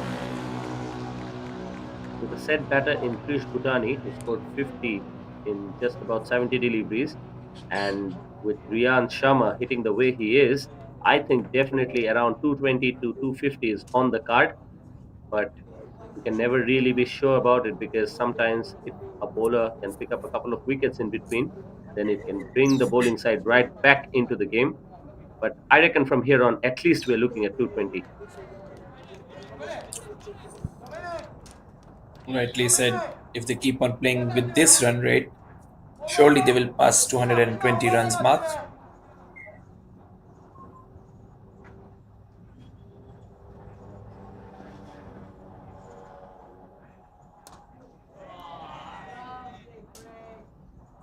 You can see that Krish Bhutan is actually batting quite smartly here. He knows that his partner Rianch is hitting the ball beautifully. So even though he's more set between the two batters, he's just happy to rotate the strike. And that really shows the maturity that he has. He knows that his wicket has a lot of value, and he doesn't want to lose his wicket in the process of playing any kind of rash shots. And Myanmar has brought in the most economical bowler, Mint, into the attack against Rian Sharma, just to stop the flow of the runs.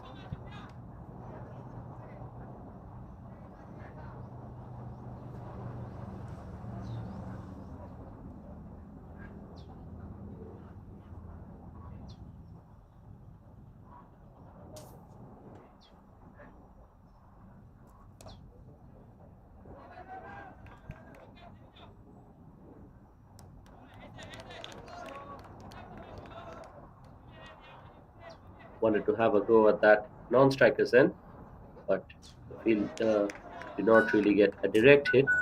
Otherwise, could have been interesting. Rian Sharma still on strike, 22 of 11. And this time, over the top of cover, fielder is there. So it will only be stopped before reaching the boundary, not before he completes a couple of runs.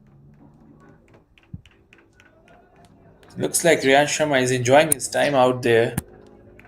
He wants to keep the strike. In the previous delivery, he was not interested to take that single. Krish Bhutani is always a busy player. He needs the singles, he needs to take the strike. Whereas Riyan Sharma is concerned, he is looking for the boundaries for his team.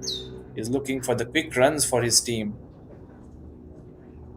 So with that dot delivery, that's the end for the over for Bonnie Mint. He has bowled 6 overs, giving away 18 runs.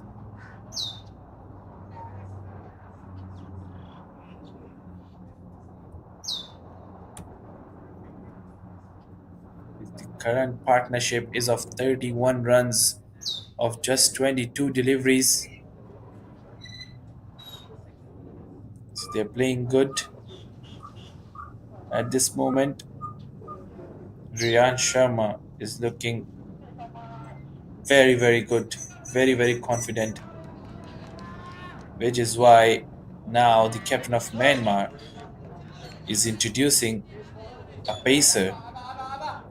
And I think this pacer, introduction of pacer, is especially for Riyan Sharma as he was charging the spinners.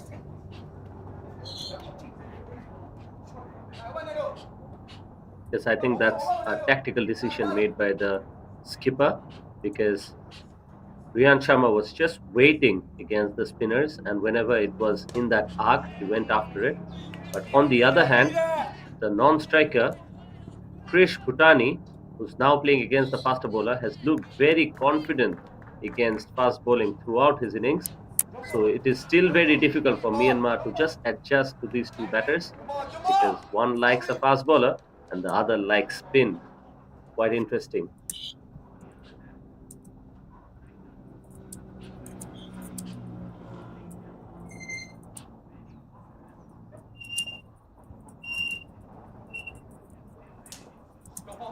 And not the best of delivery this time. Easy pickings. Krish Bhutani will never miss out on those. Another boundary for him.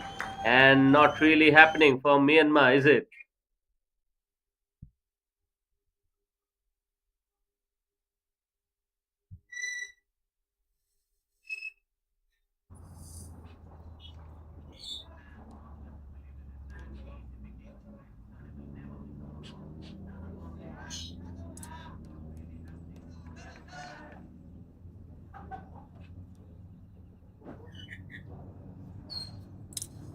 Abrar, do you think the bowling changes have been effective so far in this game?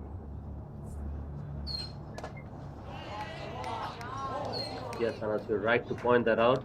I think the bowling changes have been not done to perfection here because we see that the batters are playing with a lot of ease. The spinners were operating quite well. We saw the leg spinner coming in and picking up a wicket. And right after Warner Mint bowled that previous over, I thought that the leg spinner will continue.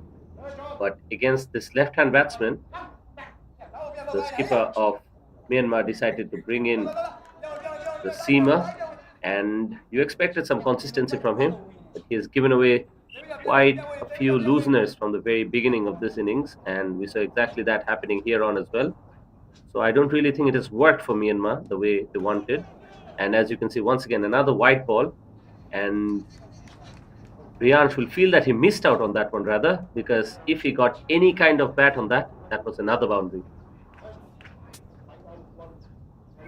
The main thing in the young lads of Myanmar are missing consistency with line and length in their bowlers. They're quite away. Oh, that's a good piece of fielding. Chance of a run out. It could have been a run out if it hit directly to the stumps. You can see Bhutani again. He's a busy player. He needs to strike back. Shots like that, he knows that it's an easy single. Whereas Ryan Sharma is not the guy who really wants to singles on every delivery. He's depending on the big strikes. Good shot again, played towards the cover region. He must have taken two. Yes, he has taken 2 runs. So, brother, how would you bowl to a batter like Ryan Sharma in this situation? At this situation, I'll just go back to the basics. Against the left hand batter who's just looking for room, perhaps the right arm seamer can come round the wicket and maybe attack the stump. And you never forget, Yorker.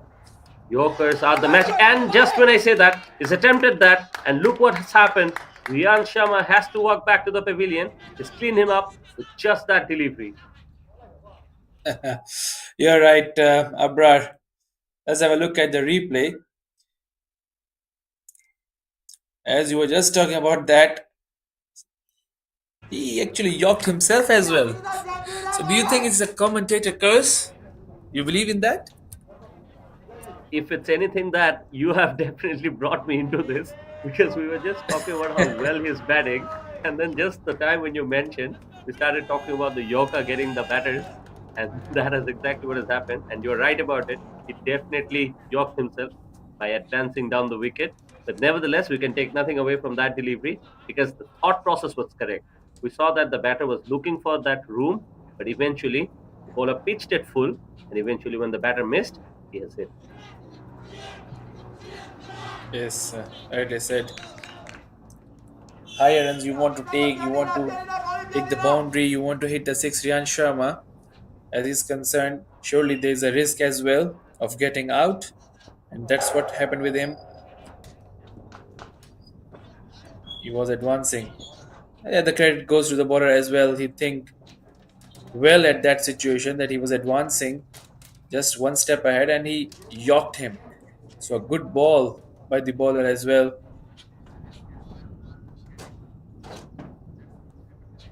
So Ryan Yes, he's Sharma broken departed that on crucial 26 partnership. runs. The partnership was 41 of 28 deliveries. So, and it is that man, Riyan Sharma, who is looking very threatening. Scored 26 of just the 16 deliveries that he had faced. So he was trying to play that cameo kind of an innings, really taking that run rate to over 5. So the new batter will just have to partner Krish Bhutani well, because we know that he has a liking for running quickly between the wickets. And look what he has done. He's bowled that freebie, like you were speaking before, and easy pickings on the leg side. A welcome boundary, really.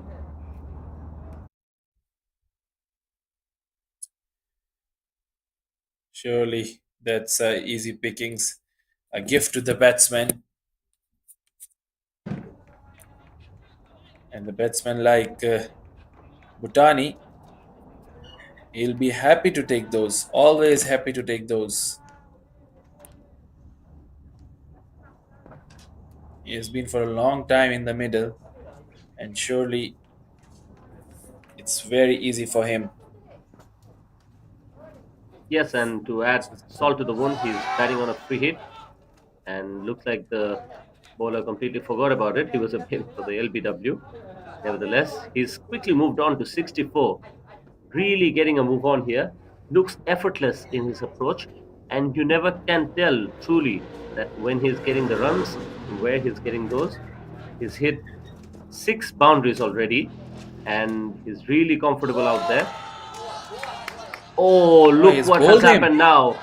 Yes, that went straight to his defense. I was just about to ask you on the previous delivery, which was a free hit for him. Wasn't that close? A close call? Ah, beautifully bowled. Beautifully bowled. The previous delivery, he was hit on the pad. There was an appeal as well. The umpire turned down that. I think Bhutani was a bit tired now because it's very, very hot here in the middle. He was asking for the water as well in the previous over. He was signaling that.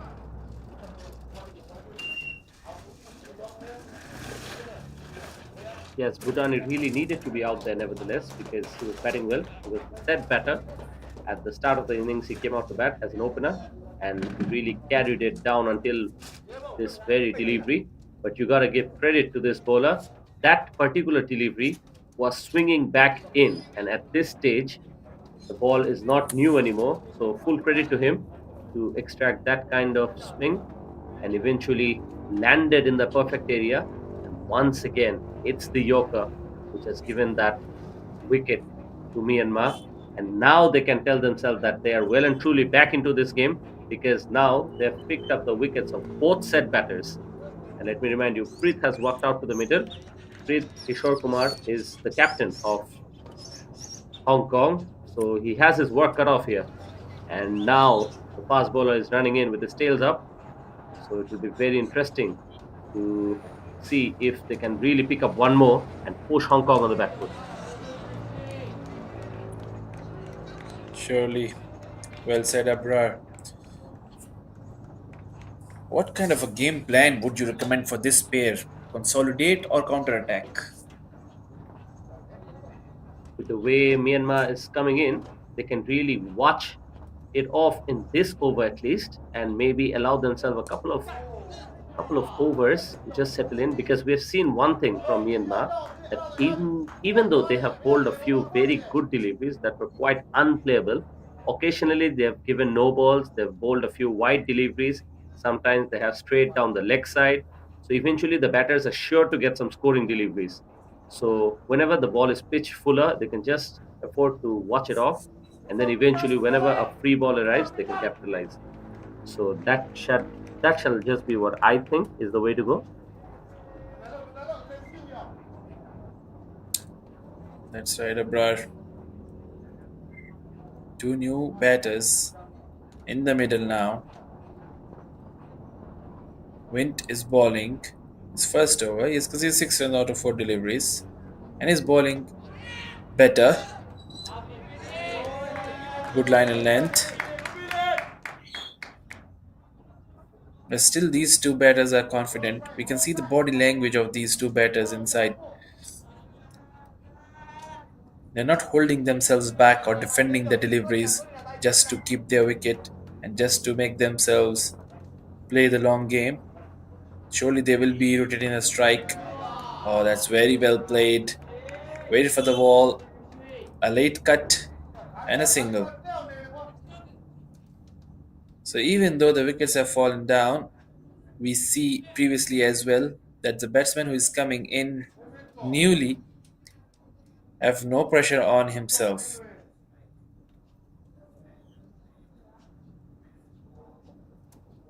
So in the middle we have another Bhutani, this time Rishi Bhutani. Preet Kishore Kumar is another one.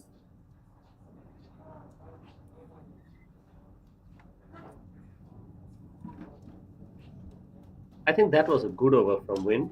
His first delivery went for the boundary of a very loose delivery, but since then he's come back quite strongly, and it it just makes me wonder that why he wasn't brought into the attack before, because we've seen a few bowlers who have been tried by the skipper, but now finally when he came back into the attack, he's picked up the wicket. So we see the two fast bowlers now continuing. But let me remind you, if they can pick up a couple of more wickets here on, they can really restrict Hong Kong before reaching a target that was looking like very achievable.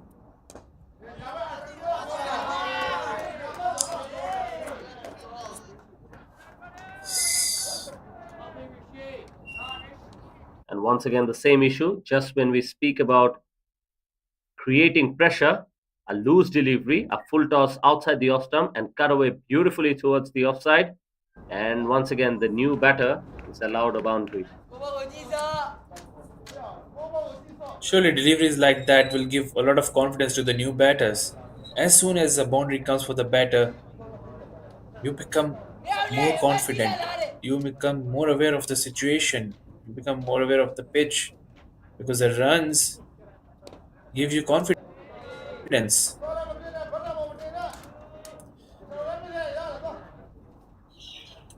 Abrar, at this situation, if you were the coach of Myanmar team, what would your message be right now?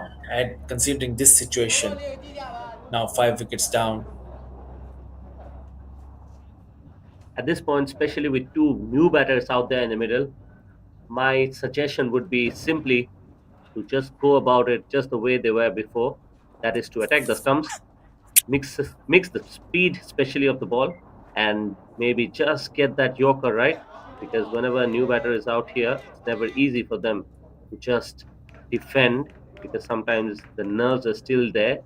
So maybe with a little bit more attacking feel, especially with a short mid wicket and a catching cover, so that if they play any of the deliveries in the air, there's someone to just be underneath those, and eventually, if they keep the same batter on strike for a slightly longer period of time, maybe they have an opportunity to bowl to the same batter more and perhaps get the wicket. So those would be a few suggestions from my side, but eventually the bowlers really have to bowl well. That is the first thing they have to do. You're right, Abrar, spot on. I will agree with you here. The bowler needs to vary their pace and as well as the field needs to be spot on. Help the bowlers there.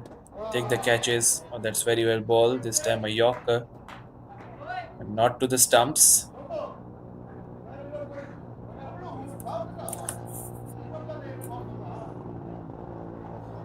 I've seen these bowlers are not trying to attack the stumps. They are not hitting the right line or the right length or even the consistency of the deliveries are not there.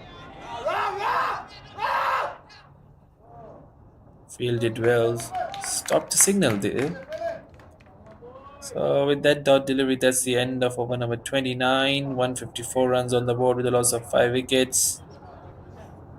Rishi Bhutani and Preet Kishore Kumar in the middle.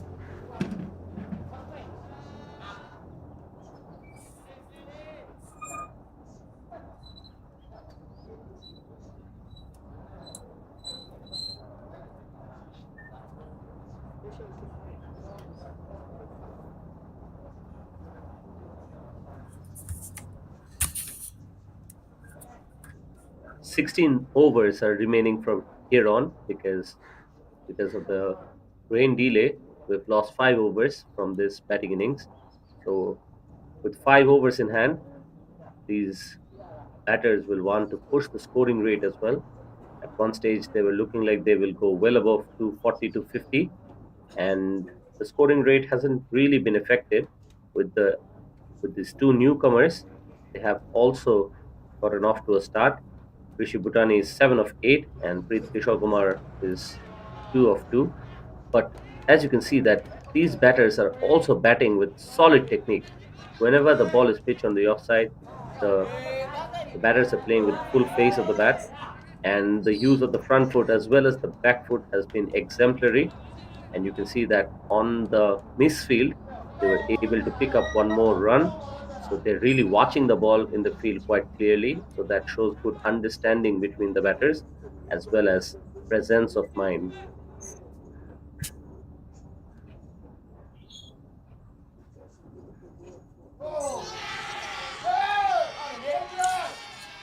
Loud appeal and given by the umpire.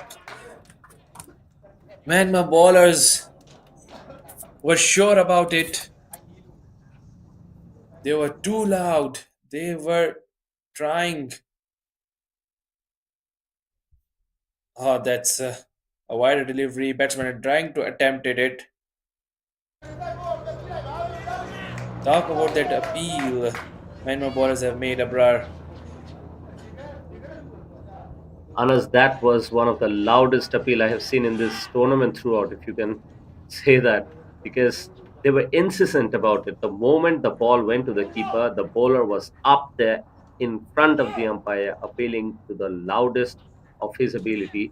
And eventually, even though that was a late decision, I believe that was an excellent one because you saw that the batter did not really hesitate. The moment the finger went up, he went straight back because he knew he had nicked it.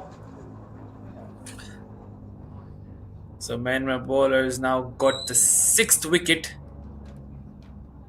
and the game is just tilting towards the Myanmar side after the depart of Krish. They are taking the wickets on the regular intervals now. Wint has taken two wickets in his 1.2 overs, which means out of 8 deliveries, he has taken two wickets. So good going for him. A good change, an effective change for the Myanmar side. They'll be happy about it. Yes, and he gives me the impression that he's slightly quicker than the other Myanmar bowlers that we have seen so far. He's bowling with a lot of exertion and he's really trying to somehow extract that wicket from this Hong Kong batting lineup. And he's already done that twice. But well and truly, if they can pick up one more wicket, especially that of the especially that of Rishi Bhutani, then perhaps Myanmar can find themselves in a much better situation. As we can see that this new batter, Seth Pereira, has joined him, but he plays one quite in the air, not with the full control, so really providing another opportunity for Myanmar. That's right, Abrar. Said Pereira, the new batsman in. Two of two. Oh, very well played into the gap towards the backward point. Ball is racing way towards the boundary, and yes, it's a four. As soon as the Myanmar bowlers take wickets, the new batter gets the boundary, Yes, and and that's as you very can well see, played not shot. not really the best of deliveries, Anas. That was pitched way outside the off stump, and with the fielder inside the circle, all the new batter Seth Pereira had to do was just get back to ball, and eventually, with the clinical placement in the field, he's achieved what he needed to. So he's picked up a boundary, and Wint, who picked up two wickets, eventually has spoiled his figures. As you can see, he's lost his rhythm also slightly. He's going for another wide. Yes, consistency is the key here for the bowlers. For the Myanmar bowlers, they need to be consistent with line and length. If you are putting the pressure, you are attacking the stumps, you're bowling near the body at a good length. Surely you will be tending to take the wickets, and that's again very well driven by Seth Pereira. What a wonderful shot there was. Surely because of the slow outfield, it didn't travel to the boundary. But what a good shot. Yes, absolutely. One of the shot of the day candidates for me. Full face of the bat driven on the rise towards the offside and beautifully placed. Only thing that was missing is that it did not reach the boundary. So an expensive over from Wind comes to an end. In spite of picking a wicket, he hasn't really been able to put a check on the scoring rate. So once again, another new batter comes out to bat and is going all guns blazing.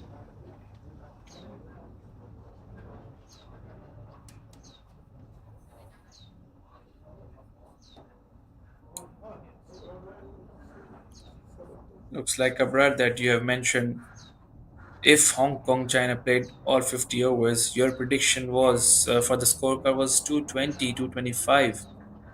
And looks like I'm going to agree with that. It will be around that mark that Hong Kong China will be facing if they are playing all 50 overs. So it will be a good total at this pitch, Abrar. To defend, or is it the easy one? I don't think if Hong Kong gets over 200 to 20 runs, it will be easy for Myanmar because I've seen them bat in the previous innings, in the previous outing against Thailand, that is. So when they came out to bat, I felt that they were not really applying themselves. There was some rush of blood. So it is a different day, definitely, and they would have learned from their mistakes. But to make themselves more comfortable and want to restrict Hong Kong to as low as possible. So let's see how they go about it. But it will never be easy if Hong Kong puts in a score of beyond 220. All right, Abrar.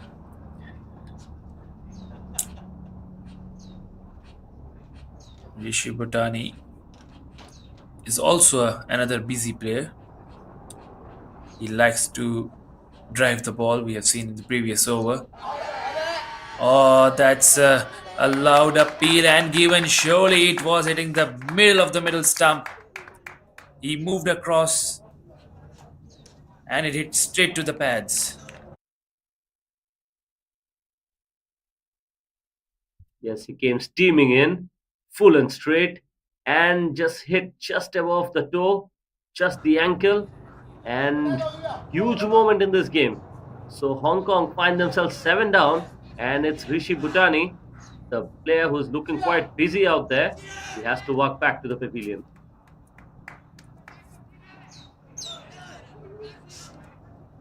Game is changing its face quite.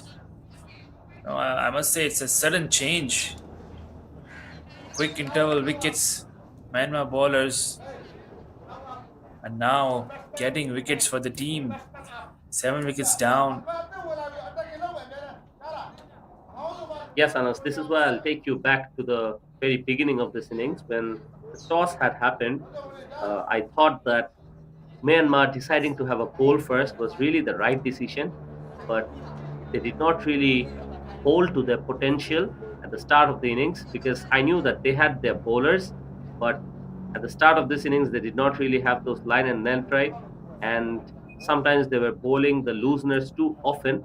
But otherwise, you can see that whenever they bowled in the right areas, they have gotten the breakthroughs, and really from here on they will want to clear the tail as soon as possible and just try to bring themselves back. Rightly said, Abrar. Attacking the stumps is the key. Surely, as soon as you are attacking the stumps and aiming the wickets, you have a chance of getting the batsman LBW as well. So, surely, the bowlers, whenever they bowl good deliveries, they are getting the results. The fourth Yes, wicket fell and down at 140 runs, and after that, in 26 runs, they have 4 wickets down. Oh, there's a chance of a run out there. Abhimanyu didn't see behind. He just ran on the Rishi Bhutani's call.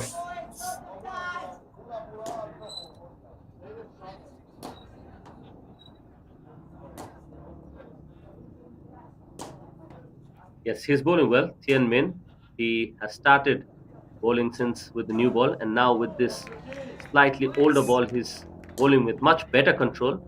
And really, they will all want to bowl to Abhimanyu Ganesan because Rishi Bhutani is the set batter between the two of them. And once one more wicket falls, they'll be well and truly into the tail of this Hong Kong lineup, so that's what they would want to do. But I think this is working out quite well for Myanmar. They're bowling better with fast bowlers, and with that, the umpires have signaled a slight drinks break. So please stay tuned with us. We'll be back with live action as soon as the drinks break are over.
Hello and welcome back, viewers. We're back with live action after the slight drinks break. We have Rishi Bhutani still out there in the middle, and while the fast bowlers were operating quite beautifully, for the second time we have a change in the bowling. It's spin to continue. A good-looking back foot punch by Rishi Bhutani, straight to the fielder, so it will be a dot. Perhaps the right thing to do will be to get Rishi Bhutani off strike and eventually bowl to Abhimanyu Ganeshan, because he's just come out to bat. Let's see how they go about it. Slightly shorter pitch, once again punched off the back foot, not really getting the gap. Myanmar should really try to capitalize on this break, because as often as we have seen, sometimes a break really can shift the momentum, and there can often be a lapse in the concentration of the batters, which can eventually result in a wicket. This time a beautiful looking drive all along the carpet, and what a shot. Abhimanyu has answered the critics beautifully, because that was a shot of perfection. Just look at that, slightly fuller pitch, He read that pitch beautifully and driven that one nicely to the boundary.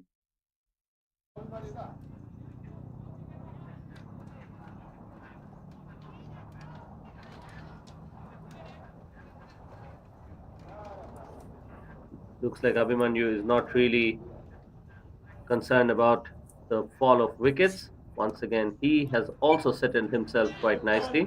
So that's been the story that whenever a new batter is out, the bowlers of Myanmar have often provided themselves with a loosener and eventually allowed themselves to settle in. So, Anas, how do you think the innings should progress from here on? Do you think they'll go cautiously or they'll go all out? Surely they will be not playing cautiously. They want to have runs, and I think the message from the dugout is the same, that just keep your natural game.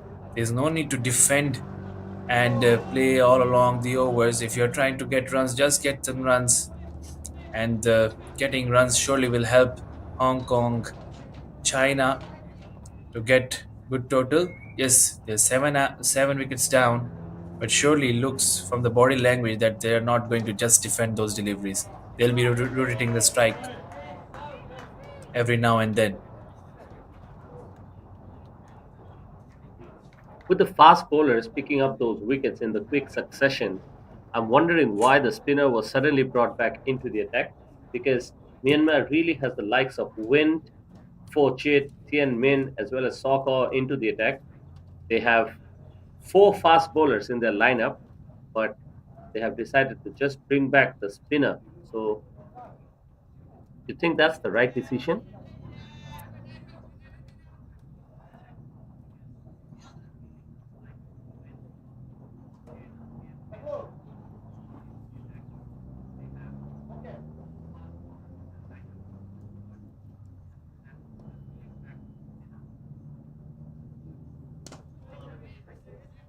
Good length to start off.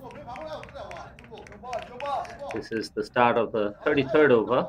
Score on the board is 174 runs with a loss of 7. So with 3 wickets in hand, we still have many overs remaining. So they can still afford to spend some time. Rishi Bhutan is the man on strike. Nicely played. That was a good delivery. Wanted to steal a single of that one, but good backing up. I think this is the right way to go with the fast bowler attacking from one end. Perhaps maybe then with the spin introduction, they can just try to attack that and eventually lose the wicket in the process. Once again, he's looking in a little bit of rush to finish his overs. It looks like that. Tien Min almost running in from behind the umpire on that last one.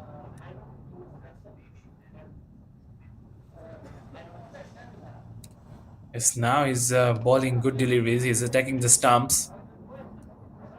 This was consistently the fourth delivery that he has bowled to the stumps, and that's good. You need to attack the stumps at this stage. Hong Kong is 7 down.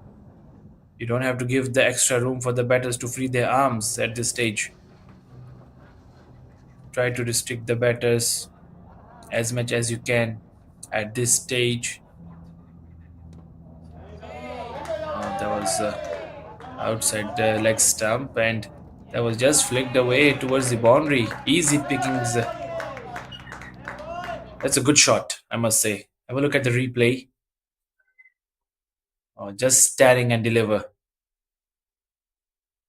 Just shifted his weight in front and flick of the wrist.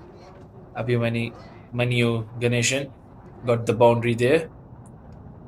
He's looking very confident. Yes, not the best of delivery. After bowling 4 deliveries right on the stump, pitched that way down the leg side. So really easy pickings for the new batsman. And with that, he'll finish the over. He looked good for the first part of the over, but eventually, once again, the consistency was missing.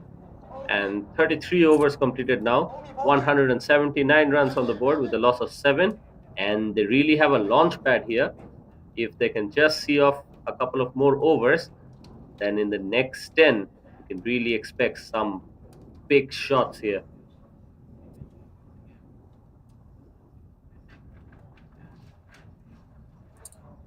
Yes, you're right, Abrar. Maybe that's the plan of Hong Kong China. They're not taking risks now. They're not looking for big shots, but surely they are playing ground shots with ease and authority.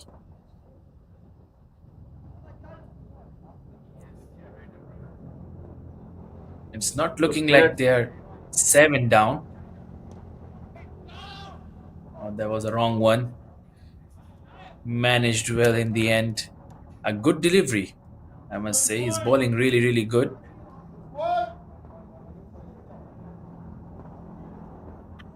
yeah, spinner to continue from the other end, and it's Don Mint. He's been the most economical of the spinners.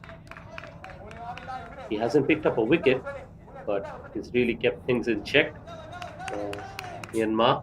But that's one thing he'll want to add on in this innings today. Just want to pick up a wicket and get a number in that wickets column. –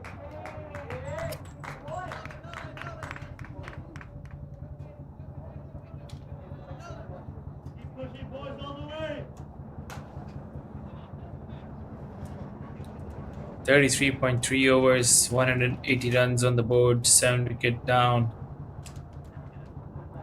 This situation is fair enough for both the teams. Let's call as a wide. So a gift again sent to the Hong Kong China side. I call those wide as a gift. Oh, what a catch! Spectacular catch taken. This time dismissing Abhimanyu Ganeshan. Spin department worked again. Have a look at the replay. A faster one. He wanted to chip over the fielder this time, but what a catch. It's absolutely stunning and exactly what Mint needed. His teammate is just put his body on the line, dived forward, and he never lost grip of the ball. Beautifully taken, an absolute stunning catch to make sure Abhimanyu Ganesan has to walk back to the pavilion. And this is exactly what Myanmar needed. And now we're well and truly into the tail with Rishi Bhutani still out there. This can be the difference between a big score and restricting Hong Kong before reaching 200. Yes. Cousin was the fielder, jersey number 10. That's the field bowlers wanted in the beginning of the innings as well.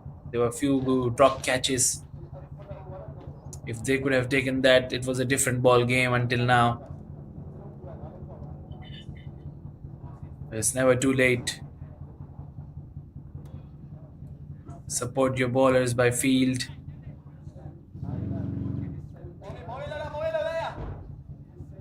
So a new batsman in.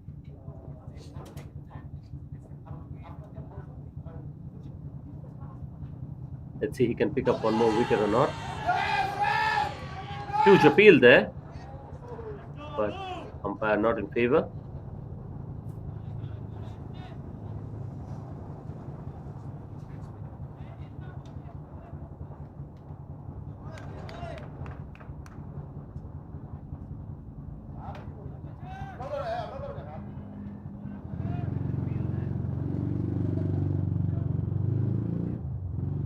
With that, the last ball of this over coming in.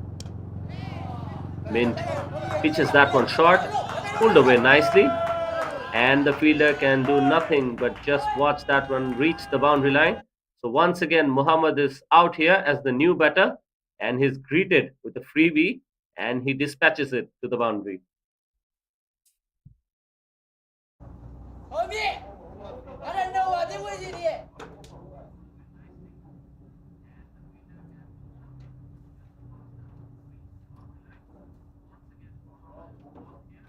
That's been the story of the day. Whenever a new batter has come out to bat, they really couldn't apply themselves. Muhammad Abuza has just come out to the bat, and he's been greeted with a short pitch delivery, easy pickings, comfortably picks up a boundary, and Rishi Bhutani at the other side was watching him do that.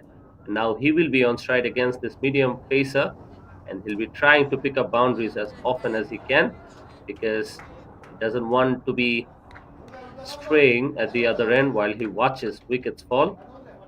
So that's something we'll have to wait and watch. But so far, they have been able to pick up some wickets since the drinks break that we had. They don't want to delay, want to pick up wickets as early as possible. It's again a beautiful looking cut shot, but well stopped at backward point. So Rishi Bhutan is still on strike. He scored 11 of 22 deliveries. He's looked good with the bat. He's batted with good technique, but he hasn't really picked up boundaries as often as he would have wanted to. He's gotten that one boundary and is already faced 22 deliveries. That's nicely bowled again from Tien Min. Almost looks like he can pick up a wicket any time. That's when Rishi Bhutani is expected to bat with a lot of composure because he is the senior man. He needs to ensure that this tail is not exposed to too much of the bowling attack of Myanmar. Much better. Once again, full marks for consistency this time for Tien Min. So far, he's not really offered anything for Rishi Bhutani. And when I say that, disappointingly so, is that a no ball? Yes, it is. Umpire signals a free hit. So once again, whenever we think that they're doing a good job with the ball in terms of consistency, they offer freebies. And this time, Rishi Bhutani just waits onto that one and launches it. Just have to wait for the single. Yes, it's clearly a maximum. What a shot from Rishi Bhutani.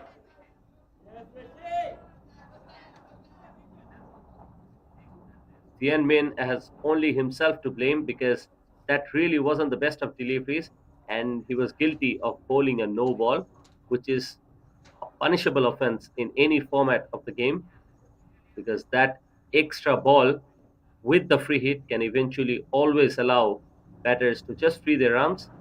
And Rishi Bhutani really needed that to get a move on here. And right now his 17 of 25 is absolutely crucial. Much better from Tien Min. He gets a go to bowl to Muhammad Abuza. And that's something he wanted to do since the beginning of this over. Hasn't been the case.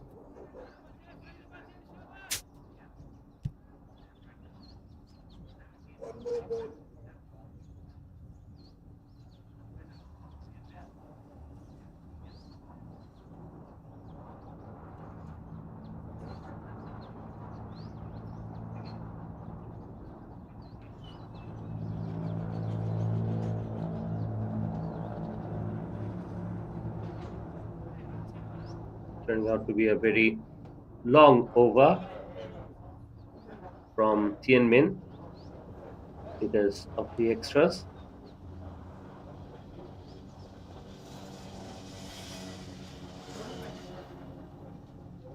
So the last ball coming in, and just happy to play with soft hands this time. Rishi Bhutani still out there, 18 of 26 with Muhammad Abuza partnering him. We have completed 35 overs. The score on the board is 193 runs with a loss of 8. Myanmar somehow have to pick up one more wicket. They have to tell themselves that they're still in the game and somehow manage to pick up that one wicket which can bring them right back into this game.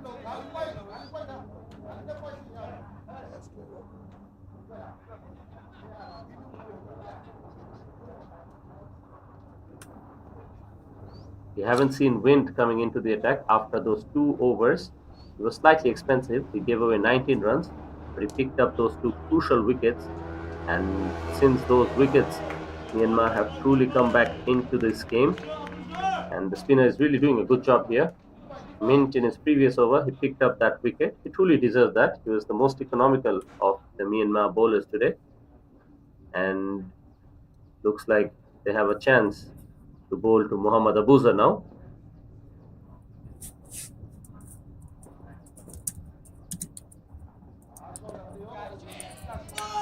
Once again, shorter pitch. This time straight to the fielder, and not in the most convincing fashion, but Mint has picked up another wicket, and it will be that man, Muhammad Abuza, who has to walk back.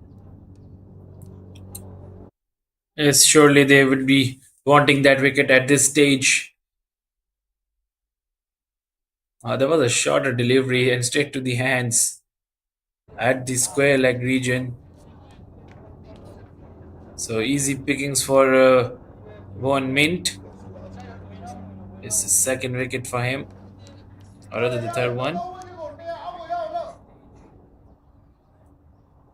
Spinners are working for Myanmar. Just one more wicket to end the innings.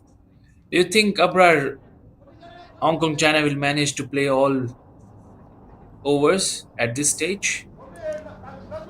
Honest, it looks very tough from here on because the last wicket is now coming out to bat, and Rishi Bhutani is only the last batter, the last designated batter. But one thing that I'll just want to reiterate is that at one stage, Hong Kong was batting at a score of 140 with a loss of 4 wickets, and since then, the current score is 194. So, with just 54 runs, they've lost the next 5 wickets. So, that's really a horror batting, if you ask me, this middle phase. And the Myanmar bowlers have well and truly come right back into the attack. Rightly said, Abrar.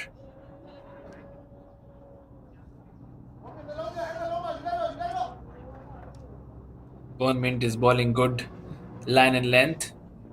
Now, because it's stale, Branch Vimal is the new batter, fighting for Hong Kong, China to get more runs on the board. As soon as Hong Kong, China will touch the 200 run mark, it's a psychological pressure, surely, that it's a 200 runs. The sixth shot of 200 and last wicket in hands for Hong Kong, China.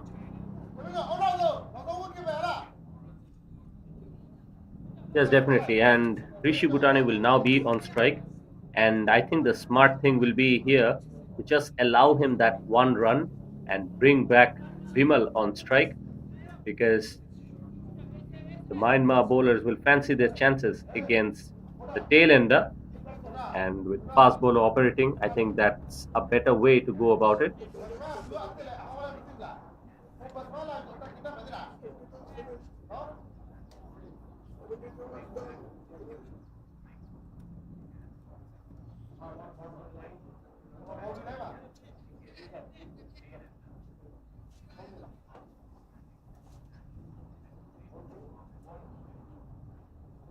Looks like the skipper had forgotten that Tien Min has already bowled his 9 overs, and due to the rain affecting the innings today, one bowler can only bowl a maximum of 9, and the total overs that can be bowled today is 45 maximum. So that's why Tien Min will be taken off the attack, and Myanmar skipper will have to bring in another bowler to replace. Looks like a fast bowler is to continue, and definitely that will be the right thing to do. Rishi Bhutani will be on strike to face him, and hopefully Myanmar can fancy their chances. Hong Kong has already put on a good score, if you ask me, against this Myanmar lineup. Good looking shot, and happy to just rotate the strike. Takes in that single, and this time it will be Vimal on strike. Vimal against this medium pacer, Wind. Wind has already picked up 2 wickets, so he knows how to pick up that wicket. Maybe he's eyeing that Yorker, but I would have been happier if they attacked the field a bit more. and that is disappointing. He bowls a full toss in attempt of bowling a Yorker. That can happen, but there is no margin of error really, if you ask me, because they really have to pick up the wicket if they want to come back to this game, because it will be a psychological advantage to restrict Hong Kong to below 200. And now Rishi will be on strike. Maybe with a tail ender at the other end, he might just try to pick up a big shot here. So the two fielders in the deep will be very crucial, especially long on and deep mid wicket, because traditionally, whenever a batter hits a power shot, that's where the ball goes. Much better. Plays it comfortably. That will only be a single. So Rishi Bhutani has a lot of faith on his non-striker. Pranj Vimal has scored 1 run of 5 deliveries. He's the last man for Hong Kong, but looks like Rishi Bhutani is happy with him facing Win bowling. 2 more deliveries for Win to have a go at Pranj Vimal, and it will be very interesting to see if Win can finally bowl a Yorker and perhaps get the wicket. That's ball on the offside, so a dot ball, but this is not what he wants. He wants to clear the tail.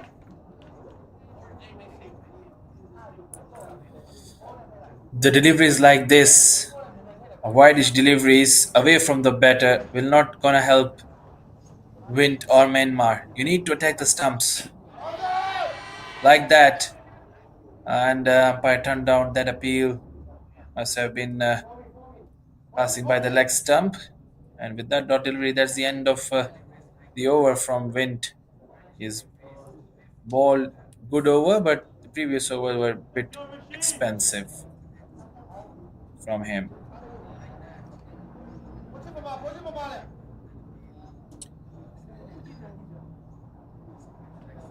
197 on the board for Hong Kong, China. Yes, Abrar was right about it that it's quite a lot of runs for Myanmar side. Yes, it's a different day for Myanmar, different outings. Surely on this pitch we have seen a lot of matches before this tournament as well. Chasing is quite hard. It's not gonna be easy as far as the Hong Kong China bowlers are concerned. They are good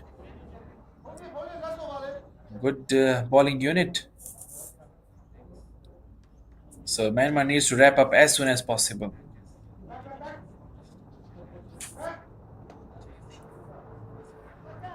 Looks like Myanmar is waiting to bring back the right bowler into the attack because they have already used up a couple of bowlers. Min has finished his quota of 9, as well as Tien Min. So they're still looking for that one bowler who can come into the attack and clear the tail. And for that, the skipper is taking a bit of time here.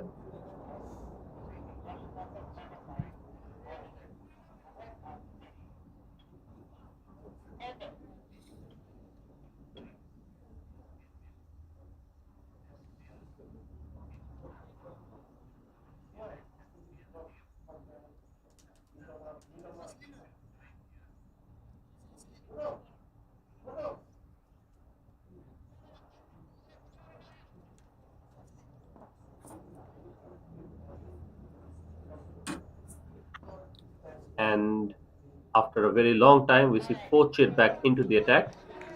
It's a very short run up, and he was slightly expensive at the start of the innings, and that is why he was kept off the attack for such a long time. But now with Rishi Bhutani on strike, he will try to pick up a wicket because I'm sure Rishi Bhutani is eyeing that big shot. Whenever an opportunity is there, try to go after him. So far, he starts off 2 dots, and that's been a good start for him. But it would be better if he just concedes the single and he allows himself to bowl to the tail. So far, Pranj Vimal has faced 8 deliveries for that 1 run. It's not like he's doing any kind of damage in terms of scoring either. So let's see how Rishi Bhutani decides to go after this bowler. Right now, he's just happy to take the single and bring in Pranch Vimal, but Myanmar will not be too unhappy with that.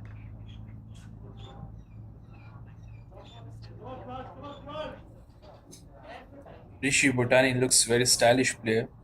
Whenever he's bowled fuller deliveries, he tends to drive that delivery with authority.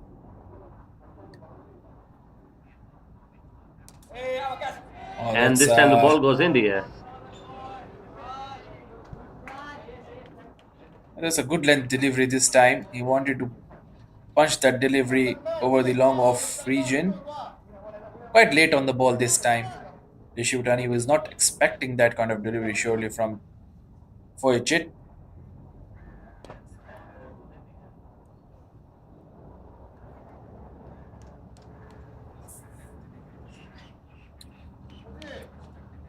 So the scoreboard now reads 199.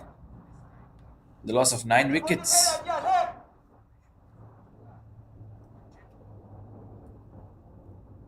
Yes, we were talking about the psychological advantage to restrict Hong Kong below 200. So that won't be the case. Hong Kong have successfully reached 200 with that single, and 30 odd overs have been completed. But from here on, we'll expect Hong Kong batters to just go after the bowling of Myanmar. But I believe that they can still try to play out the rest of the overs as well, because if they play out the full 45 overs, they will be well and truly over 220 to 230 mark. That's right, Abrar. I think Rishi Bhutani will be taking the strike much more than Pransh Vimal. In the case of Pransh Vimal, he just needs to rotate the strike, give the strike back to Rishi, and he will do the rest for Hong Kong China. And surely Myanmar side won't be wanting that. They'll be wanting Pransh Vimal to be facing more and more deliveries.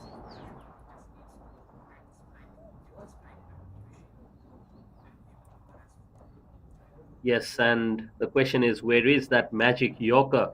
We haven't seen many, but whenever they have attempted that, they've been quite successful, and plays it straight to short mid wicket, but still completes that single quite quickly. So that's good running.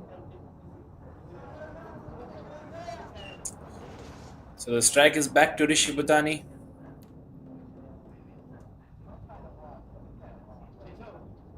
Abrar, what do you think Rishi will do at this stage?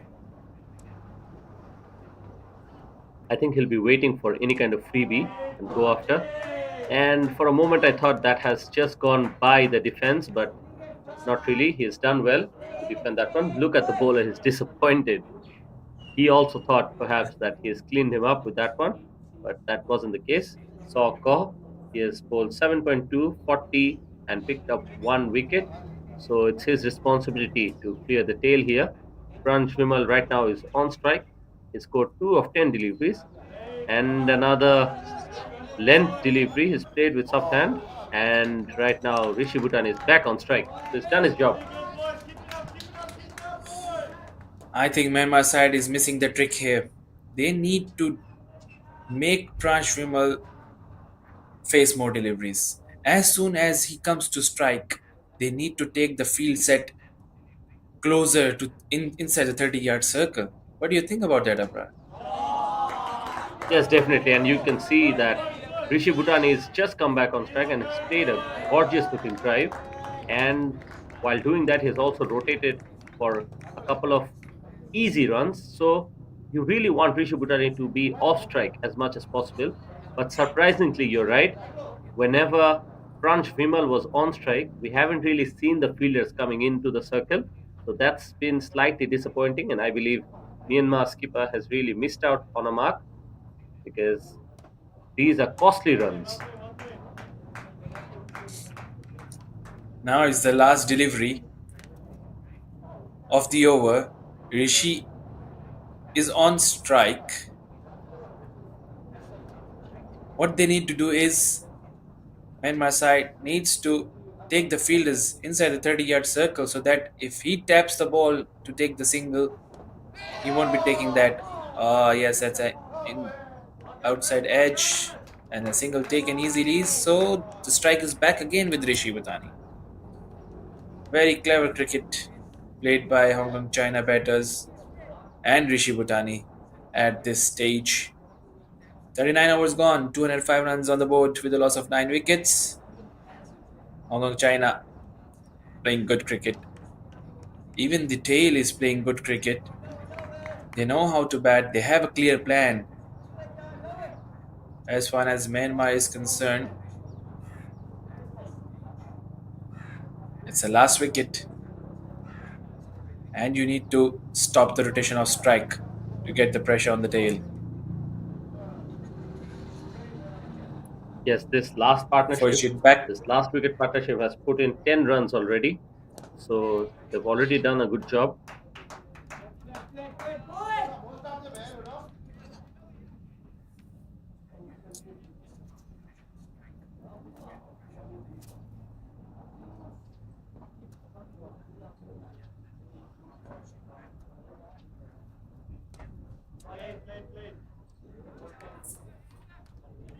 Just look at that solid defense.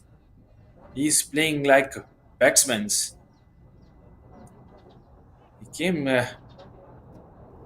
laid down the order, but I feel like he's a complete batsman. Rishi Bhutani. He has all the shots. He has the defense, front foot defense, back foot defense, cover drives, pulls, straight drives, all the shots. He has played a really good innings for Hong Kong China at this stage, playing with the tail. Cut away, very well played. After playing those 3 deliveries in the over, the fourth one he has taken the single. So just 2 deliveries given back to Prash Vimal. Can they do that in this over? Foychit need to attack the stumps whenever he's bowling Prash Vimal in order to get or create more chances to get that wicket. Yes, Pransh Vimal will just hope to defend that, and he does that quite beautifully. So another dot. So one more chance for Fortune to just get Pransh Vimal's wicket.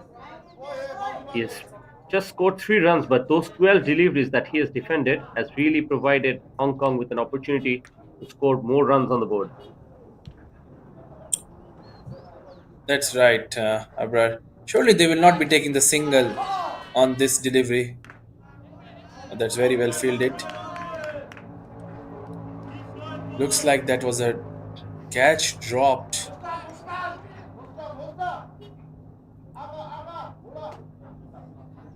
So the strike is back with Rishi. He has contributed really well. 28 runs contribution from his side of his 42 deliveries he has faced. Very good innings.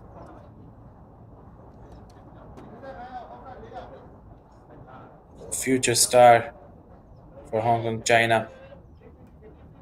This young lad has shown and played very sensible, shown his class, shown his temperament, and shown how to play with the tail even. Very sensible cricket.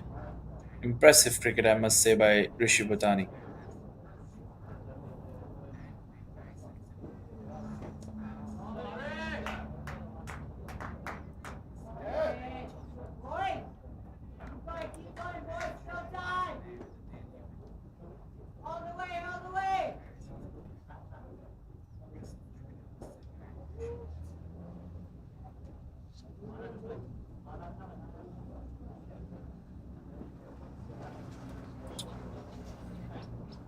Arkar will be bowling his fourth over. Off the target, off the pads. Flicked it away for a single. giving the strike to Pransh Vimal. Considering seeing him batting, Pransh, he's also playing really well.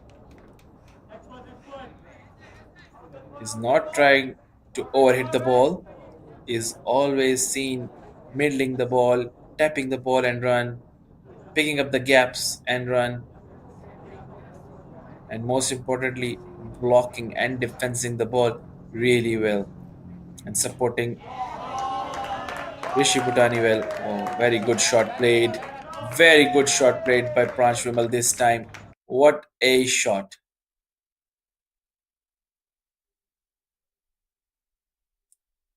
Very well played towards the extra cover region. My bad, this was Rishi Bhutani on the strike, and he has taken a boundary under his name. So he moved to 33 runs of 45 deliveries. Great piece of cricket by Rishi Bhutani as well.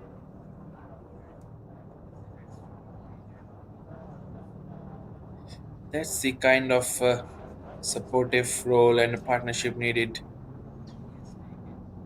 at this stage. 212 runs on the board. Calm and composed Rishi Bhutani.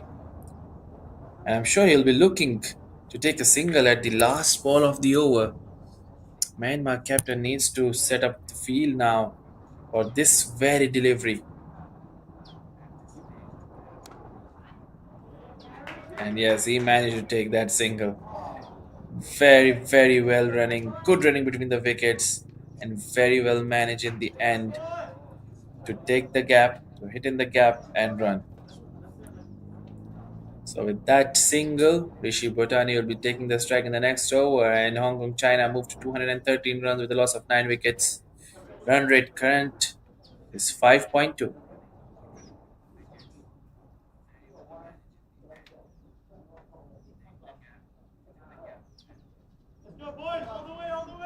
Would you believe it? This is turning out to be an absolutely brilliant partnership. This tail, this last wicket rather, has gotten 19 runs for Hong Kong China. Crucial 19 runs.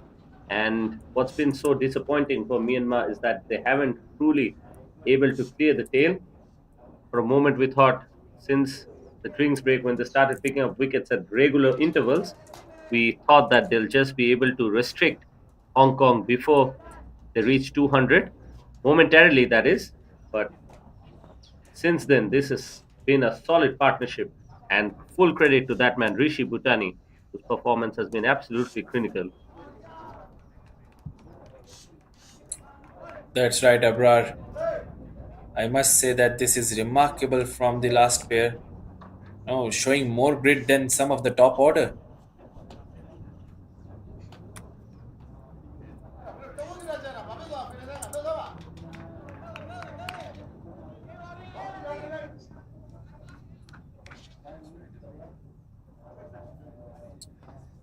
They really needed This one is bowler to really step up. that's a no ball signal by the umpire.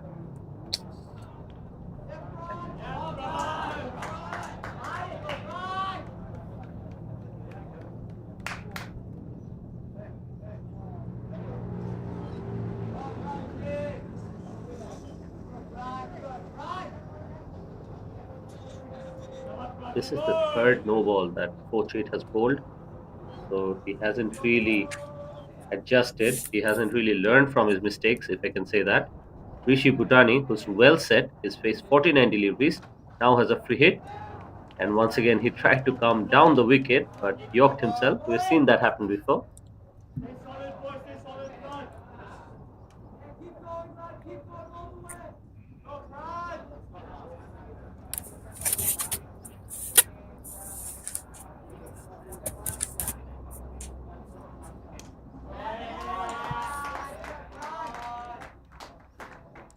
Pransh Vimal has been absolutely full of resilience here. He scored 4 of 16 deliveries, but he's been solid behind every delivery that he has faced. He hasn't looked like he's come out to bat as the last wicket here. As you can see, that ball was quite low. It didn't rise, but he was still good enough to play a defensive stroke at that one. Once again, there was an overthrow, and he gets another one. Yeah, this is turning into a proper partnership, not just a formality. They came in as bowlers, but they are batting like middle order pros right now.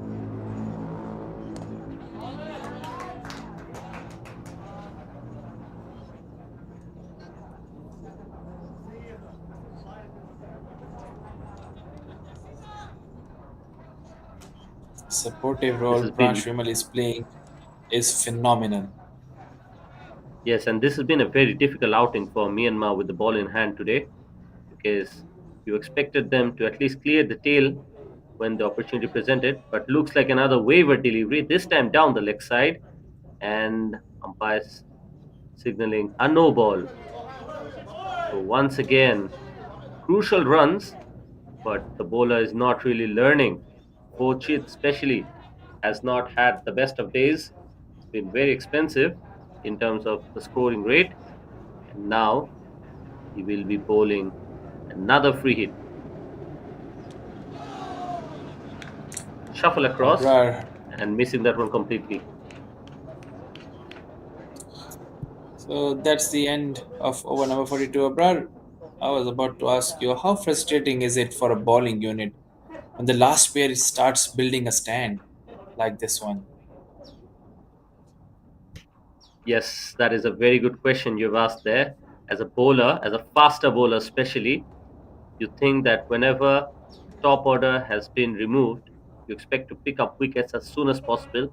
And when that does not happen, in spite of your best of efforts, you can really start thinking, you can think of negatives, and you really get your morals down.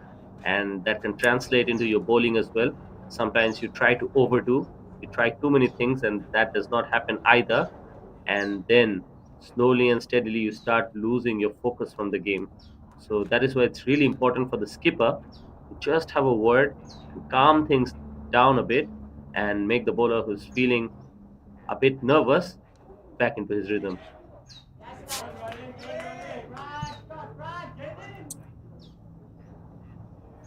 It was a wild swing by the batter Pransh Vimal. He wanted to get the boundary out of it. I really want to understand what's the mindset of the fielding captain here. Abrar, like, is it attack for the wicket or defend against the runs? Yes, even though the wicket is not coming, the mindset of the skipper needs to be to pick out the wicket somehow, maybe by changing something, because we're seeing that the fast bowler is operating and he hasn't been able to pick up any kind of wicket. So perhaps he can bring in one of the spinners. We still can see that they have plenty of overs remaining within themselves. So maybe he can try doing something like that. Otherwise, we can also see that he has been slightly not doing what he's expected to, that is to bring in the fielders when the tail ender Franz Wimmel was batting at the start of his innings. So now that he's set, the fielders are still not attacking him.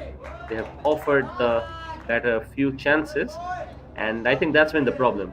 Rishi Bhutani has gotten plenty of opportunities to take strike, and they haven't been able to restrict him either. You're right. There's no clear plan, Abrar, as far as Myanmar bowling side is concerned. And that's a full toss again. One bounce to the fielder. Pransh Vimal trying to get the boundary out of that delivery. And this partnership is turning out to be good. It's now 23 runs partnership on 40 deliveries they have faced together. From how much longer before this becomes more than just a bonus partnership for Hong Kong China? I think this has already been a partnership that has been more than a bonus. You can definitely say that because when they came out to bat, they came out as the last pair. They've already put on a partnership of 22 runs, and that is something that has been even more than the opening pair, if I can say. The opening partnership was of 14 runs. So would you believe it? They've already put on 27. Yes, that's right, Abrar. That's right. You are on point. Oh, that's Good fielding in the end, but they managed to run, take a single there. Good running between the wickets. Hong Kong, China, all the batters were really quick in between the wickets, and they know the importance of the rotation of the strike. It's really important to take every run counts. And at this stage, surely it will be very, very frustrating for the Myanmar side that the tail enders or the last wicket has taken or stolen a lot of runs from them. Yes, and full credit to Hong Kong.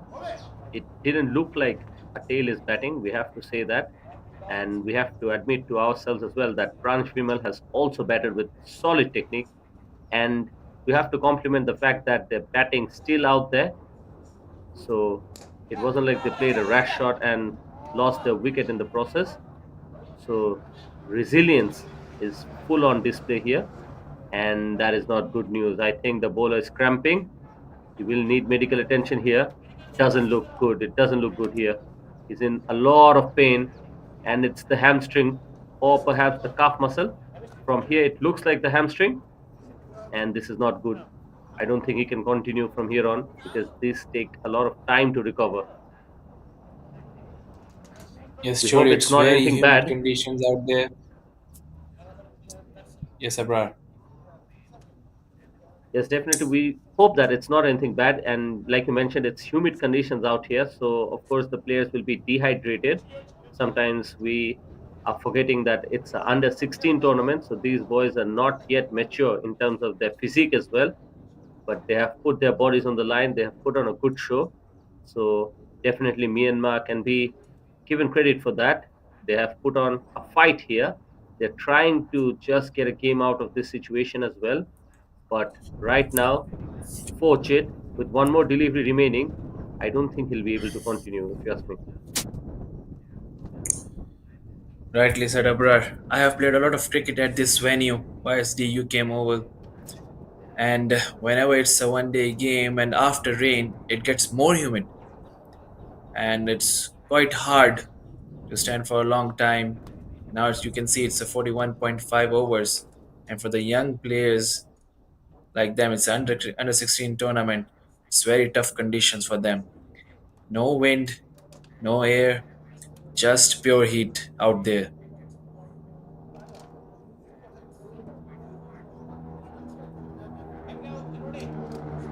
Yes, as the physio checks up on the bowler, we have a drinks break.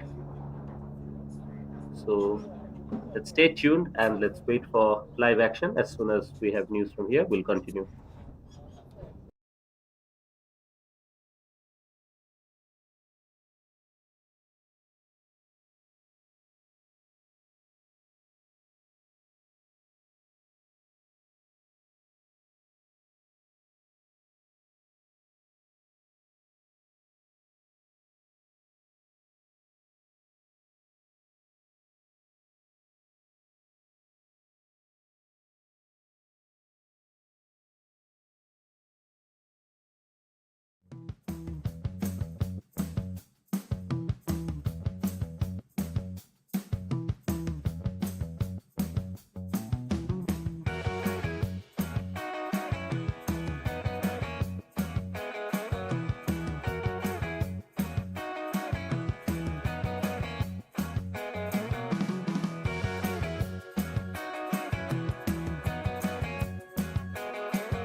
Looks like we're back with live action here.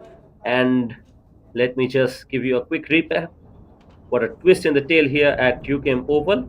Hong Kong, China were tearing at 195 for 9, but they have now mounted a remarkable last wicket stand of 30 of 42 balls, and suddenly they are 225 with the same 9 wickets down. And now, with just about 2 overs to go, it's been a gritty and gutsy innings from Pranch as well as Rishi Bhutani. They've been invaluable to Hong Kong today. Pranch, especially, has been incredible with his composure under pressure and he's playing every ball on its merit. He has refused to throw his wicket. That's been clinical for Hong Kong. Myanmar has tried to just wrap things up, but this stand has really frustrated them. And let's see what works for them at this point, because nothing really have worked so far. They've tried spin, they've tried short stuff, they've tried Yorker as well. But now with about 11 deliveries left, the question is, can they push further and get themselves closer to that 250?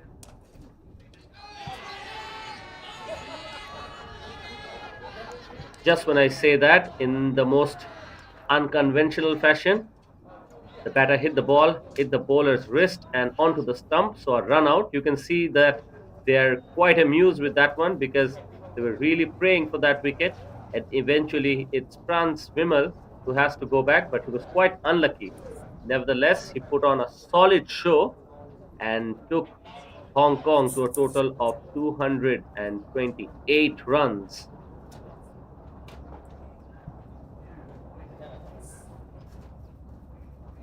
It was a tough outing for Myanmar side. 228 runs on the board,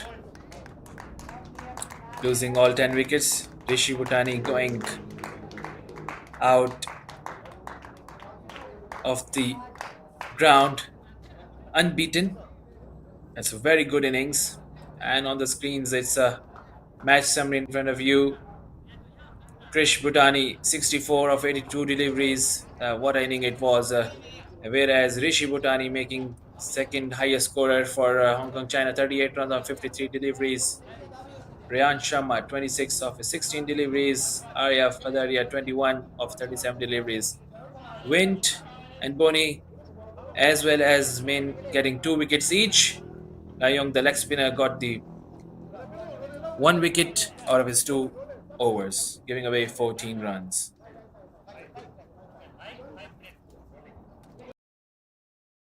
225 runs on the board thanks to that Valiant last wicket partnership. And so we'll have to come back and watch the chase of Myanmar. So I request all of you to stay tuned and watch us come back with live action soon.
Welcome back to UKM Oval, where we are set to what promises to be a thrilling chase in the second innings of this ACC Men's Under 16 East Zone Cup 2025, the clash between Myanmar and Hong Kong, China. Hong Kong, China have posted a very good total of 225. Even though they were all out, full credit should go to them for that gutsy last wicket stand between Rishi Bhutani and Pranch. And now, Myanmar batters will have their work cut off. They have struggled in the previous game that they had between Thailand and themselves. And now, with 226 runs to be the target, it will not be a very easy task. The pitch has settled in quite nicely, especially after the rain. The sun is now shining brightly up. So, there's still plenty of swing and seam available early on. With that being said, let's see how Hong Kong goes about with their bowling attack. And I welcome Anas back for the chase. Yes, Myanmar side will need a solid foundation up top. Surely it will be a challenging chase, Abrar, for Myanmar side, considering their previous outing. Yes, precisely. That is one aspect that they really had to find themselves wanting because they were not really finding themselves quite comfortable with that new ball coming into themselves. That is the in swingers. So let's see if they have learned from their previous mistakes and hopefully they put on a better show. With that being said, we have Abhimanyu Ganeshan who's taken the new ball and looks like he's getting that extra bounce off this pitch already.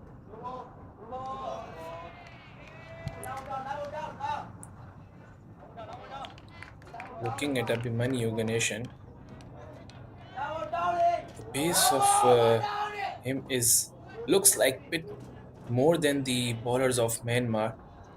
This young lad is a tall guy, hitting the right line and length at the very beginning of the game. Loyong is facing, but that's played well into the gap. What a shot it is! Towards the point, piercing the gap between point and backward points. Have a look at the replay. Oh, that's played superbly well. Excellent shot. Yes, so far Abhimanyu has pitched the ball slightly on the back of the length area, and the ball has bounced quite well. So the batter was quite ready, if you ask me. La Young was waiting for that to come, and eventually he dispatched it through the offside. And this is what was happening to them in the previous game as well. They've shown themselves quite wanting against the ball coming into the right hander. And the moment Abhimanyu delivers that, once again we see that there is no connection whatsoever. So good ploy from Abhimanyu. He wasn't expecting that kind of delivery coming into him. He had no clue. The bat was nowhere near the ball. Oh, that's an edge. Over the fielder, over the slip cordon, and that's gone for four. So, welcome another boundary for Myanmar. Yes, he's been quick, if you ask me, but short and wide is not really the best of balls that a bowler can do with the new ball. So it's really allowed La Young to just open his arms a bit, and that's resulted in a couple of boundaries already. So a good start for Myanmar here, especially with the target in mind. This is exactly what they need. Perhaps some runs in the power play will really allow them to settle in nicely for this chase, and the wicketkeeper Hunso will be partnering him. La Young is already off to a good start, so Hong Kong really needs to come back and bowl a much tighter line and length. They have not attacked the stumps as often as they would have liked, and the starting has been favoring Myanmar so far.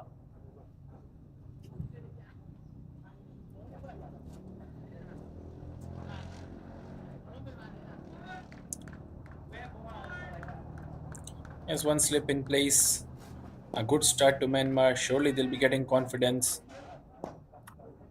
especially La Young, who made 8 runs of 6 balls. He'll be comfortable now. Oh, that's a swinging delivery and handled well. Just a late cut towards the backward point, and what a shot it is. First ball four. He has opened his account as well. Let's have a look at the replay. Angle in. That's a very good swinging delivery, but very wideish delivery. Surely it was a free chance to open his arms, and Bonsoi also got his account open. And these boundaries helps batters to get confidence.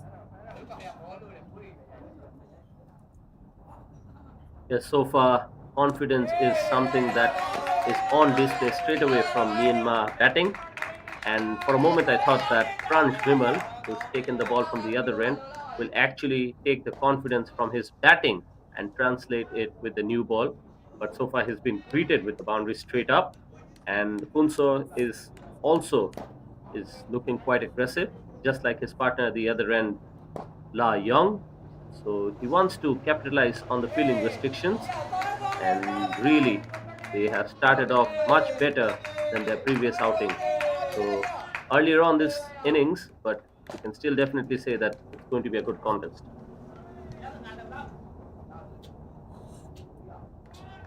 That side a good start for Myanmar side, but that's Yorker, good in swinging Yorker. Branch is looking promising. He has very good control over his bowling, line and length. The good thing about is he can control his swing. Yes, he's bowled well. He's For attacking delivers the so stumps. I think I think Pransh Vimal lacks a little bit of a pace as compared to his bowling partner Abhimanyu Ganesan, who was much quicker. But the one thing good about him is that he's bowling with much better control, like you mentioned. And Abhimanyu, on the other hand, has been a little bit wavered. He was short and wide. So I would want to see how Abhimanyu comes back. But with the last delivery remaining, Punso has looked good and he's negotiated those in swingers quite comfortably. yeah, Branch Vimal was good, but all credit goes to Kunso as well. He has managed all those in swinging deliveries really well. The last ball was onto the pads, straight onto the pads. Just flicked it for the single. So very good start, an impressive start by Myanmar. 13 runs on the board at the end of 2 overs. So the run rate is 6.5. So a good start. I will consider this one. As far as comparatively, Hong Kong, China was a bit slow. They started with the run rate of 4.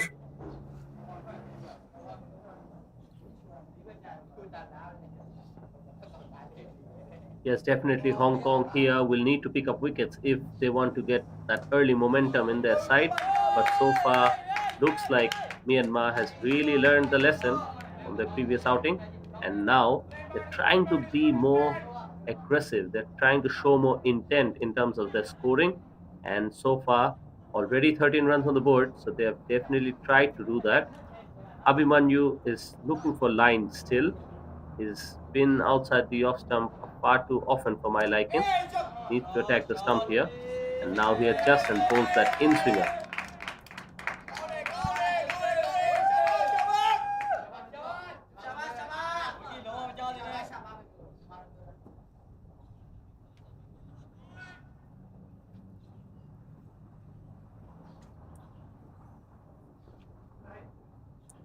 Two slips in place now. Oh, that's very well bowled and equally managed well. That was a straight drive. He middled that delivery. Looks like he's comfortable facing the pace. He's playing him onto the front foot.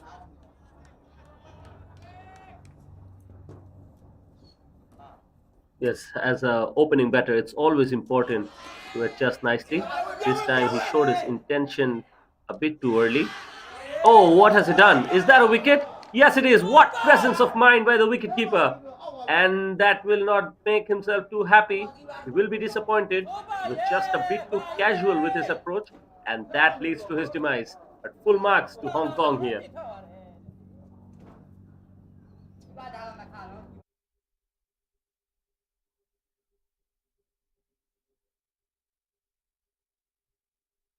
That's cheeky, very cheeky by the wicketkeeper, and absolutely clinical for Hong Kong. Who's looking good is Unso, and sadly that will be his departure. But the wicketkeeper was absolutely spot on. He saw him just advancing around the line, and unfortunately picked it up nicely and had a shy at the stump. But excellent presence of mind.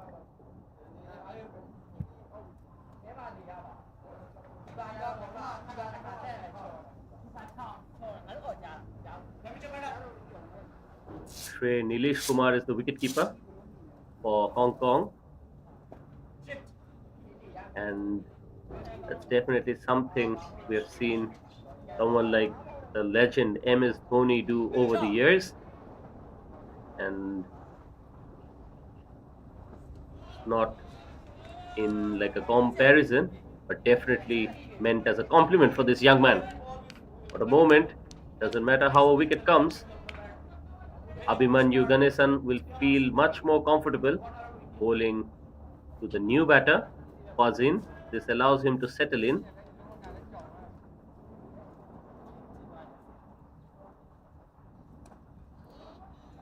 And once again played with a lot of comfort.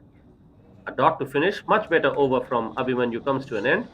At the moment, 3 overs completed. Myanmar is 13 with a loss of 1.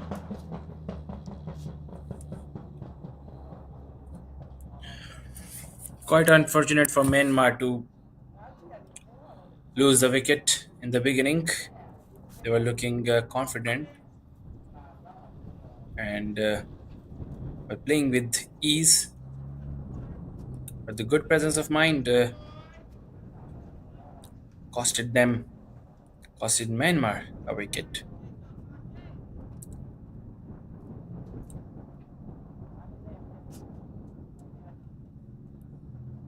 And Branch Wimmel from will the be other end, continuing his second over. yes, we have to see if La Young will continue the way he was continuing because he seems to be the more aggressive batter out here in the middle. He already picked up a couple of boundaries, and those two were very good looking shots. But against this in swinger of this bowler, it will not be too easy. Yes, Pransh Vimal been bowling well. He lacks that pace, which he compensates with the swing. As you can see, he's making the batter very uncomfortable with his new ball in swingers.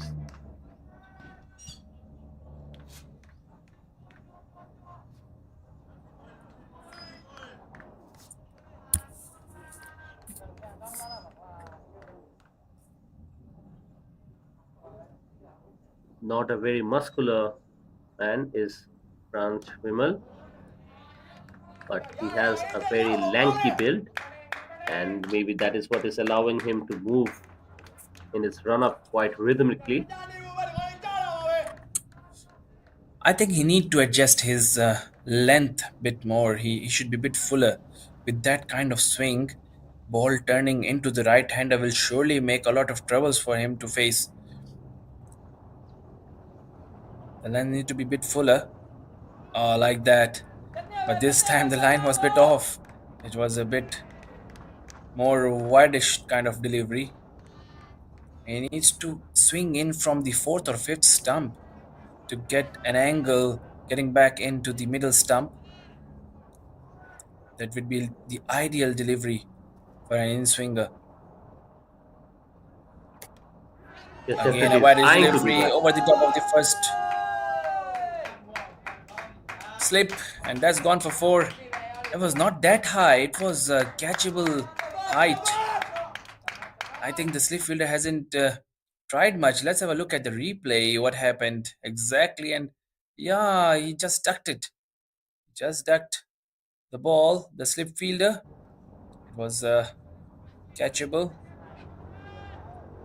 Nevertheless, Myanmar will be very happy to take that boundary. Loyang made 12 runs out of his 11 deliveries. Ah, that's the delivery you need to ball on, as I was talking about. Fifth stump. You have to come in. You have to ball fuller delivery. And he just hit him right over the middle stump. What a delivery it was, Abrar. Yes, absolutely. That is exactly what he was trying to do. Up his run up, he was trying to attempt that in swinger to perfection from the very beginning. And as you can see, the batter just creating a gap between bat and pad, and just enough for that in swinger to beat him completely and hits the timber. What a wicket and a brilliant sight for the young fast bowler.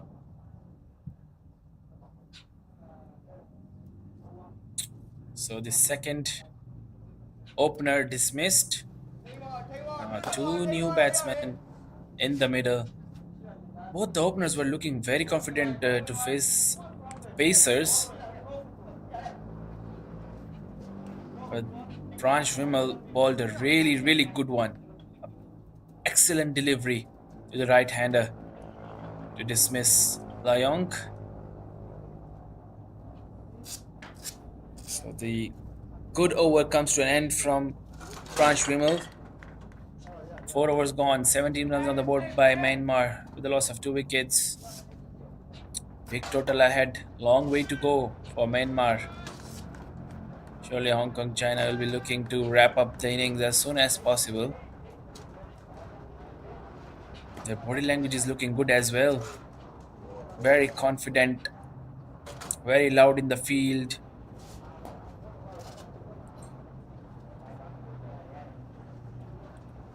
Yes, Pranj Vimal has bowled well. He needs to be supported nicely from Abhimanyu. Big appeal there, but I think that's straying down the leg side a bit too much. So umpire not in favor. But this is much better from Abhimanyu Ganesan. He needs to attack the stump just like his partner has done from the other end. He's much quicker. So in fact, with that kind of pace, he is more likely to make the batters commit any kind of mistake. Because sometimes when the bat comes in slightly a little bit late, you can pick up that wicket. Solid technique shown from Fazin here. That was a good delivery, and he defends that one nicely. So yes, right now we can see that Abhimanyu Ganesan is finally coming into a good rhythm, and now things are looking very difficult from Myanmar. If they lose one more wicket here, Hong Kong will find themselves in a position of authority. Yes, very true. Oh, that's gem of a delivery. Look at the keeper. That was a late swing. Good piece of wicket keeping there as well.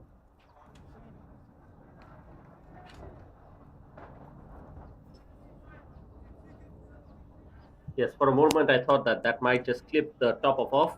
And as we were saying, that Abhimanyu has been starting to bowl well here. He's bowling with a lot of pace, and he's attacking the stumps more often. And with that, it increases the probability of a wicket much more. And you can see that he's mixing it up nicely as well. That's the right line and length for the fast bowlers to bowl on, to create pressure on the batsmen. Surely this one is difficult to play. The good length deliveries angling into you.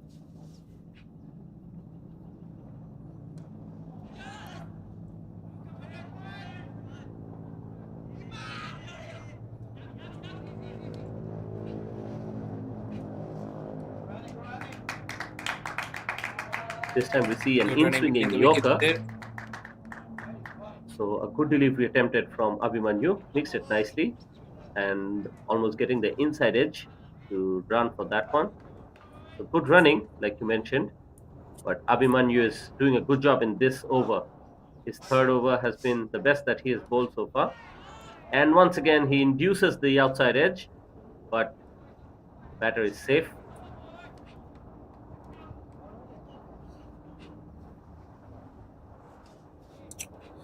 Single taken off the last delivery. It was an outside edge, just moving away from the slip fielder. And Cousin will be taking the strike back. 20 runs on the board with the loss of 2 wickets in 5 overs. Abhimanyu Ganeshan bowled really good over there. Half chance was created as well. Now it's time for Branch to continue and try his luck to get through the wickets of Myanmar.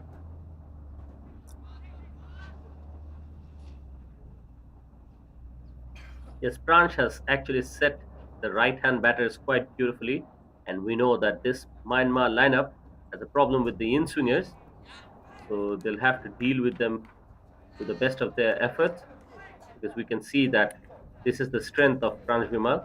He brings the ball quite sharply into the right-hander, so they need to have a proper defense against them. Otherwise, like we saw before, one can just beat the bat and eventually castle them. The second delivery of this over this time starts too far on the offside, so quite comfortably defended.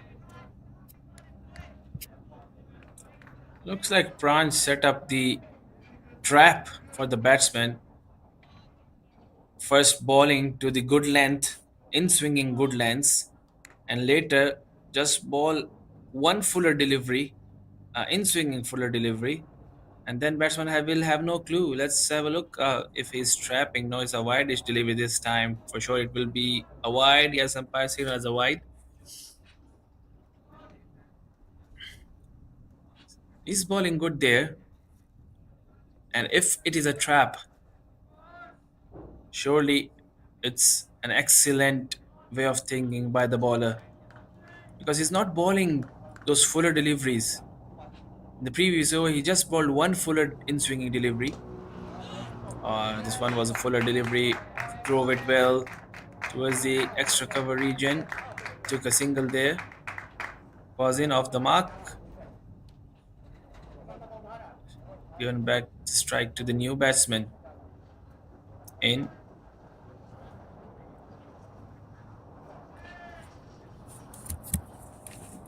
So far, Pranch Vimal has been too far on the offside for our liking. I think it's more convenient for him to just attack the stumps, maybe start in the fourth stump area, because as the ball gets older, that swing starts to become lesser and lesser. So he needs to target the stumps more often. And in this over, we've only seen that it's been just a touch too wide, and the batters are playing him with much more comfort. So he really needs to step up once again, needs to bowl with much more consistency, because right now Myanmar is finding themselves in a spot of bother, and with these easy singles, sometimes they can release the pressure and momentum will be right back with Myanmar.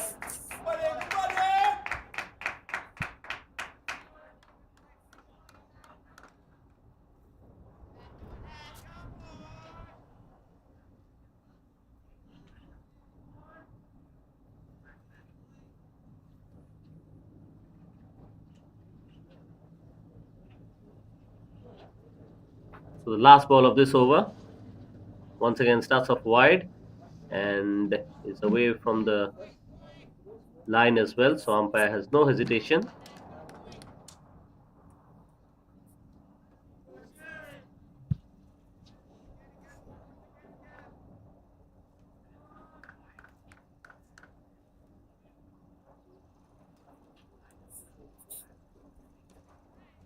Fuller delivery this time.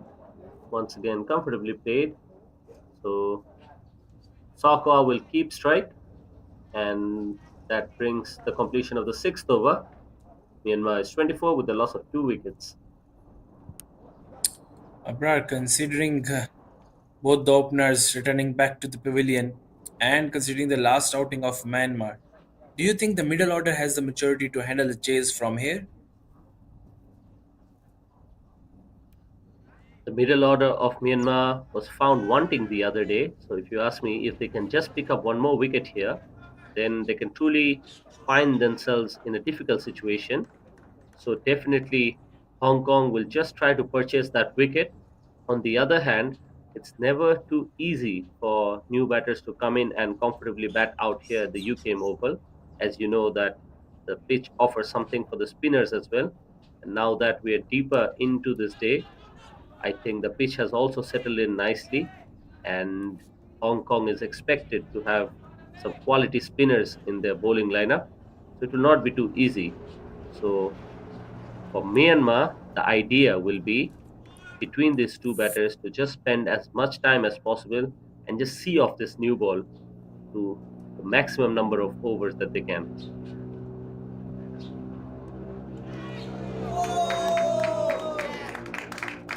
And that's disappointing. That really should have been taken. That was a splendid delivery from Abhimanyu. And the keeper, as you can see, went in just one-handed and was just a second late.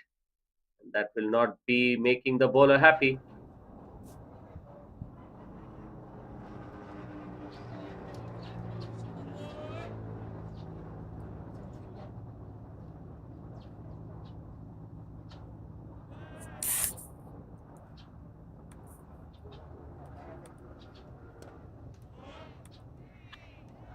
The keeper might not really find any other catch that will be coming easier to him than that one.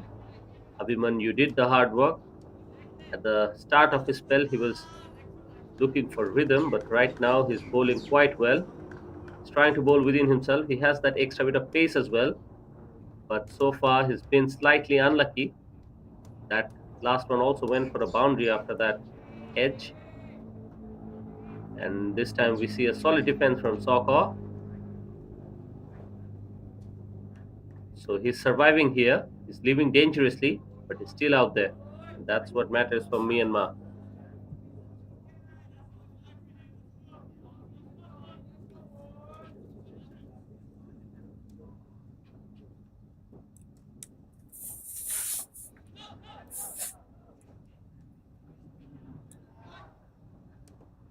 Good, good deliveries by Abhimanyu Ganeshan. Just a bit off target, but still a tempting delivery for the batsman because it's in reach. He has played on it, this delivery onto the front foot. So okay. So far they are handling Abhimanyu Ganeshan comfortably. Oh, that's an interesting delivery, and it's given and out. What a delivery it is! In swinging, straight to the pads. Let's have a look at the replay. Yes, it's that in swinger which does the trick. The ball was tailing into the right hander. Eventually, the batter did not have any answer to that. Abhimanyu did not even celebrate because it looks like he's still disappointed with that drop catch. But now he can at least smile and perhaps have a word with the wicketkeeper. But nevertheless, they have brought themselves right back into this game. And with the fall of the wicket, Myanmar now find themselves in a spot of bother.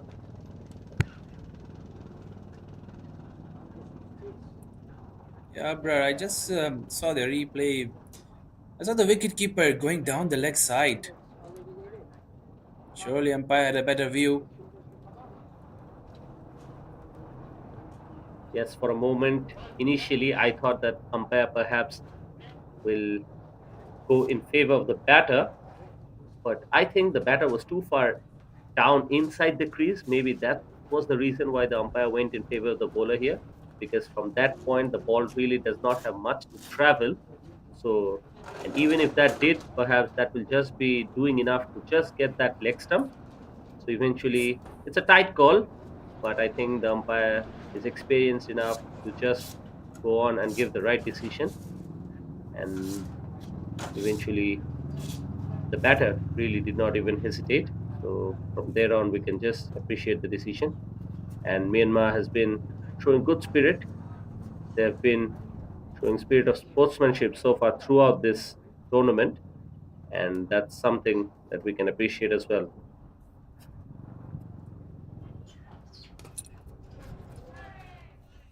Rightly said. Now it's Branch will be continuing his fourth over. So good thinking by the captain,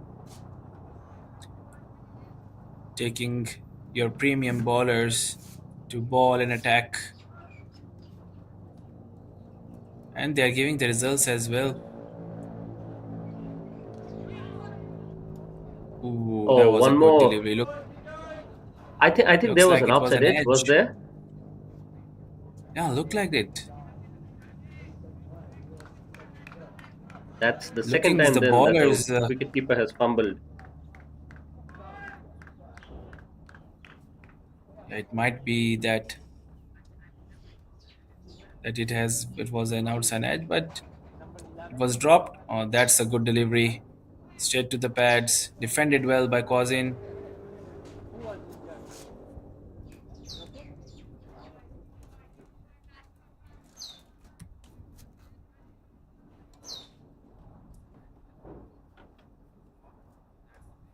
the wicketkeeper has come very close to the stump, and I think that's given due to the fact that France is not really bowling with a lot of express pace, and the wicketkeeper wants the batter to just stay in his crease. But so far, I think the only takeaway from this fielding effort of Hong Kong will be that I expected them to be much more alert at the crease. We have seen that once the slip fielder was not really aware, and then we've seen two drop efforts from the keeper also. So that's one thing they can improve on definitely. The keeper really showed us how attentive he can be with that one cheeky run out. So yes, definitely he can have his moments in the game as well. So you don't allow the guards to be down. You should always be present in the game. And definitely one more wicket here will push Myanmar further and further into trouble. So that's the completion of the eighth over. The total is 28 with the loss of 3.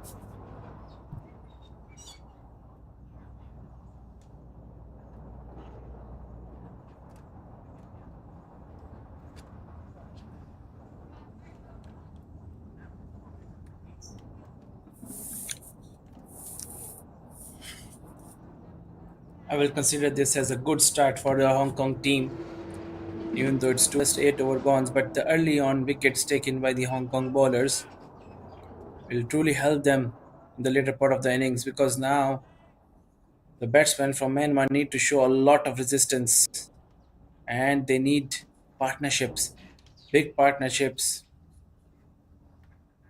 to win this game. It's not gonna be easy chase. Hong Kong bowlers surely will be asking them a lot of questions.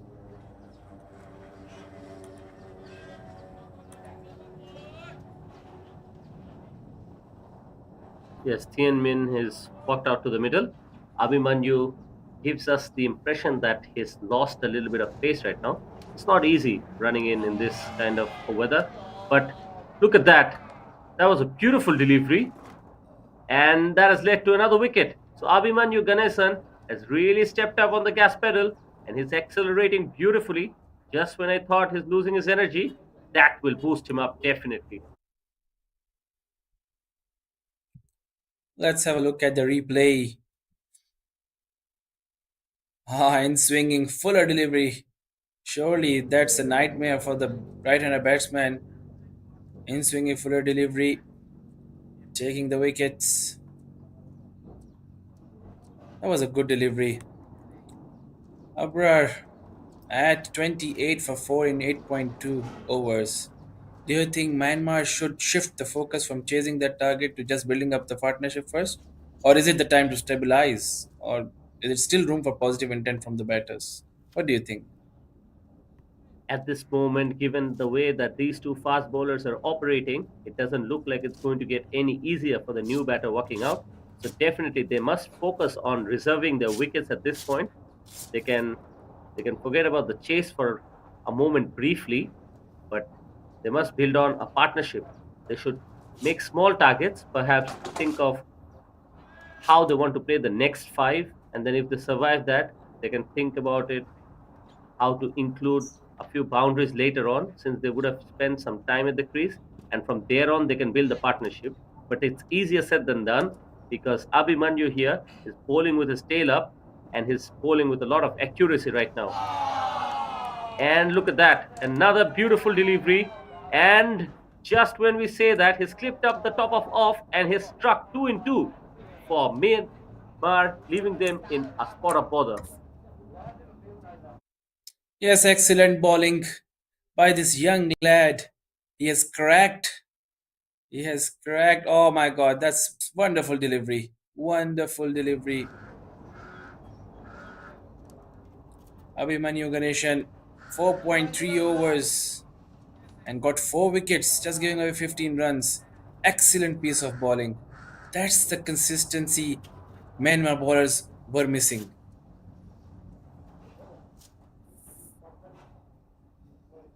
Yes, exactly. Excellent use of the new ball. Abhimanyu's first over, it looked like he's struggling for rhythm. He was bowling short and wide. But since then, The moment he discovered that it's the in swinger that's making this Myanmar batters uncomfortable, he stuck to his plan and now he's getting the rewards. And so far for Myanmar, we can only say that they haven't really learned from their mistakes. On the previous outing as well, they were struggling with the in swingers. And once again, the fuller deliveries, the ball tailing back into the right handers, really putting them under tremendous pressure. And right now, if I'm not mistaken, this is the hat trick delivery coming up. Abhimanyu, you can take some time, still very young, and you'd love to have a hat trick beside your name. Surely he'll be eyeing on that, and I think he should be bowling the similar delivery. Yes, let's have a look at how he goes. Beautiful delivery, and he has gotten it. Would you believe it? It's a hat trick for this young man, and the team comes in and celebrates with him.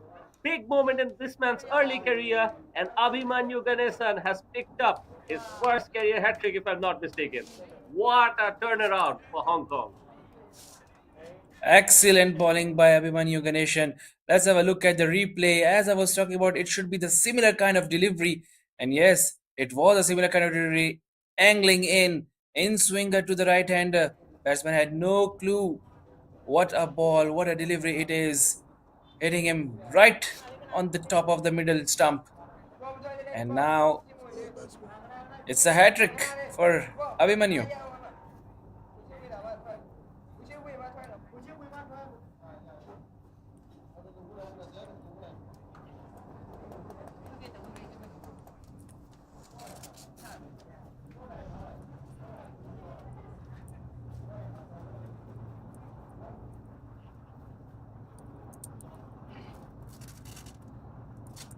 You could see Abhimanyu Ganesan absolutely screaming at the top of his voice, but I feel that his celebration was still muted for someone who's so young, for someone who's still early on in his career. He still has so many bright days ahead of him. He's shown so much of maturity. If I was 16-year-old and if it was my first tournament, I would be going around circles in the field if I had picked up my first career hat trick. Surely, very well said. Abhimanyu has torn through the heart of the Myanmar batting lineup. He etched his name into the tournament history. 3 wickets in 3 balls. That's what dreams are made of at any level, let alone the ACC Under 16 East Zone Cup. Myanmar are now at 28 for 6. This match has taken a dramatic turn. Yes, Abhimanyu definitely. has turned into a destroyer here. Line, length, and nerves of steel under pressure. You won't forget a spell like this anytime soon.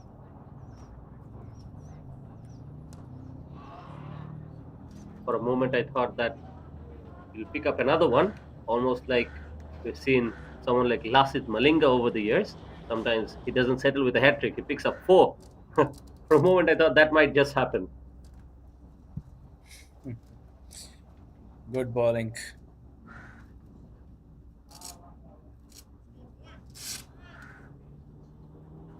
Bro, how rare and special is a hat trick at this level of cricket? At any level of cricket, I think hat trick is something that is the most special thing. I know that batters will have other ideas as well. Sometimes you think of hitting three sixes or maybe even four. We know that six sixes are very rare, but I think other than that, second to that, I think comes hat trick, definitely. So it's something that is very rare in any form of cricket, and especially in a tournament, especially when you're playing for your nation, it becomes even more important. And it's something that will remember for the rest of your life. You can never forget this feeling. So I'm very happy for Abhimanyu Ganesan that he came back so strongly. But watch out for him picking one more because he's eyeing that fifer now. He's already picked up four, given away just the 15 runs. And for a moment, when we thought that it was Vimal who's bowling very well, now Abhimanyu has overtaken him by multiple folds, and now he looks like he is the one who's threatening Myanmar the most. That's right, Abrar. We talked a lot about batting collapses, but how much credit should go to the bowler who forces it? And Do you think this spell by Abhimanyu has already sealed the game for Hong Kong China?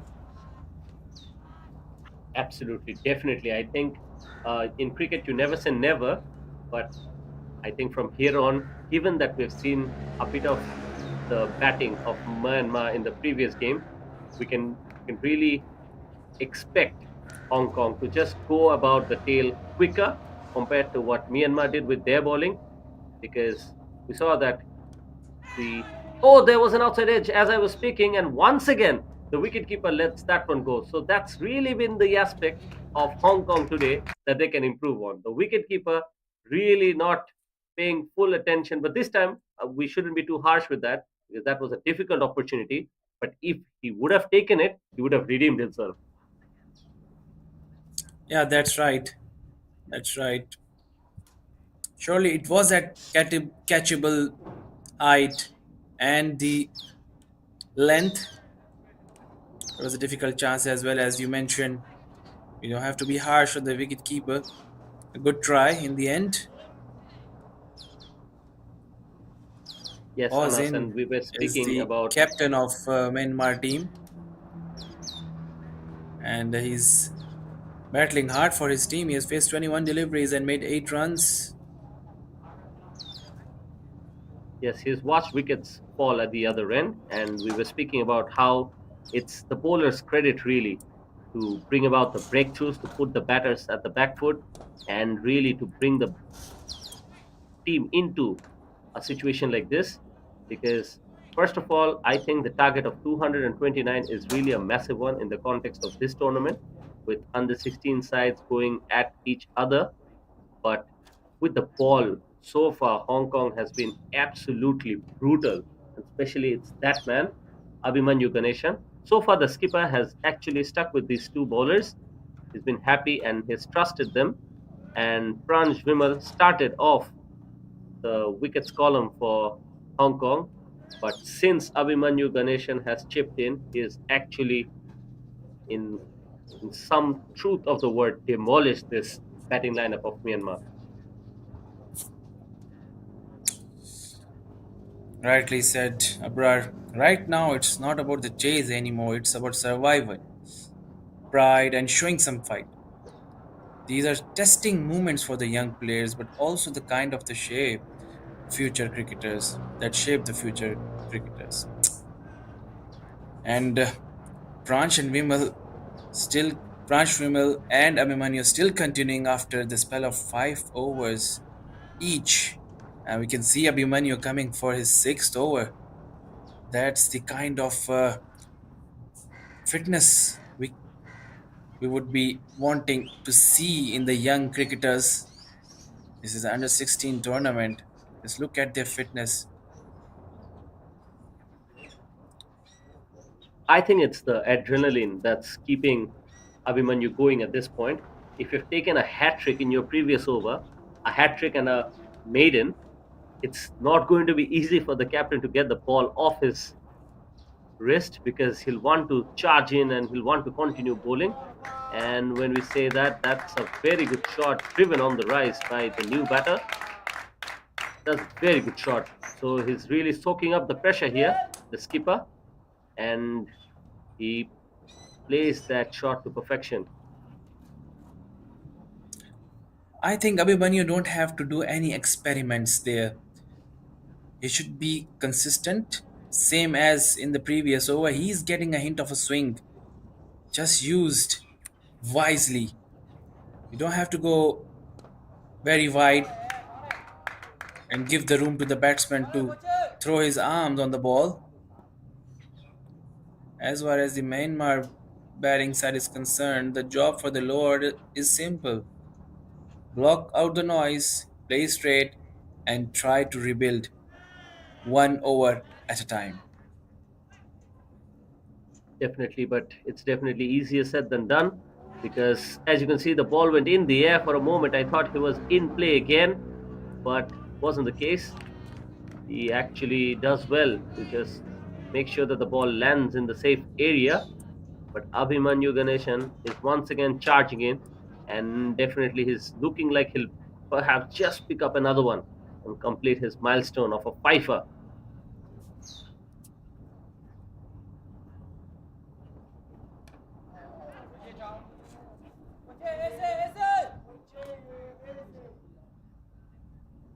So that's been a couple of occasions when the ball has been played in the air. So I think it's the right time to bring that backward point a couple of steps forward because he's not really been able to control that ball. And maybe he can then stick with his similar delivery and eventually pick up a wicket. Maybe that's what the discussion is about. Abhimanyu Ganeshan has two more deliveries remaining and he's making adjustments to the field. I think this is Surely good. I think this is very good.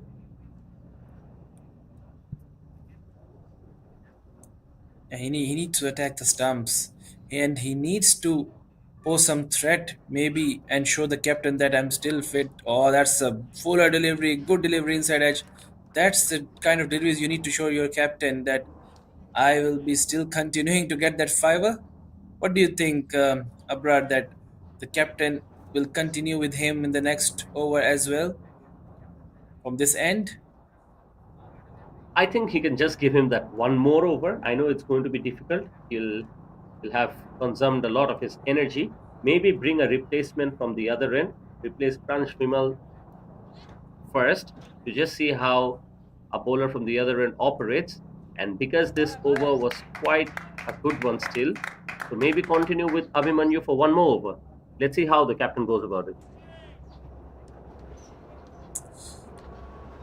That's right. The partnership now at the crease needs to focus on occupying the crease, rotating strike, and forcing the bowlers to work hard for every wicket. Because even 37 for 6 in 11 overs, cricket has a funny way of teaching resilience.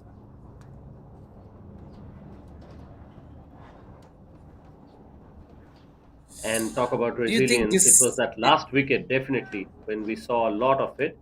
We thought for a moment that Myanmar will just clear the tail, and resilience was all that was on display with this man, Pranj Vimal. And now he's brought back, he's continuing. Looks like the skipper thinks that these new bowlers can perhaps help him get another wicket, and that's been given as a wide.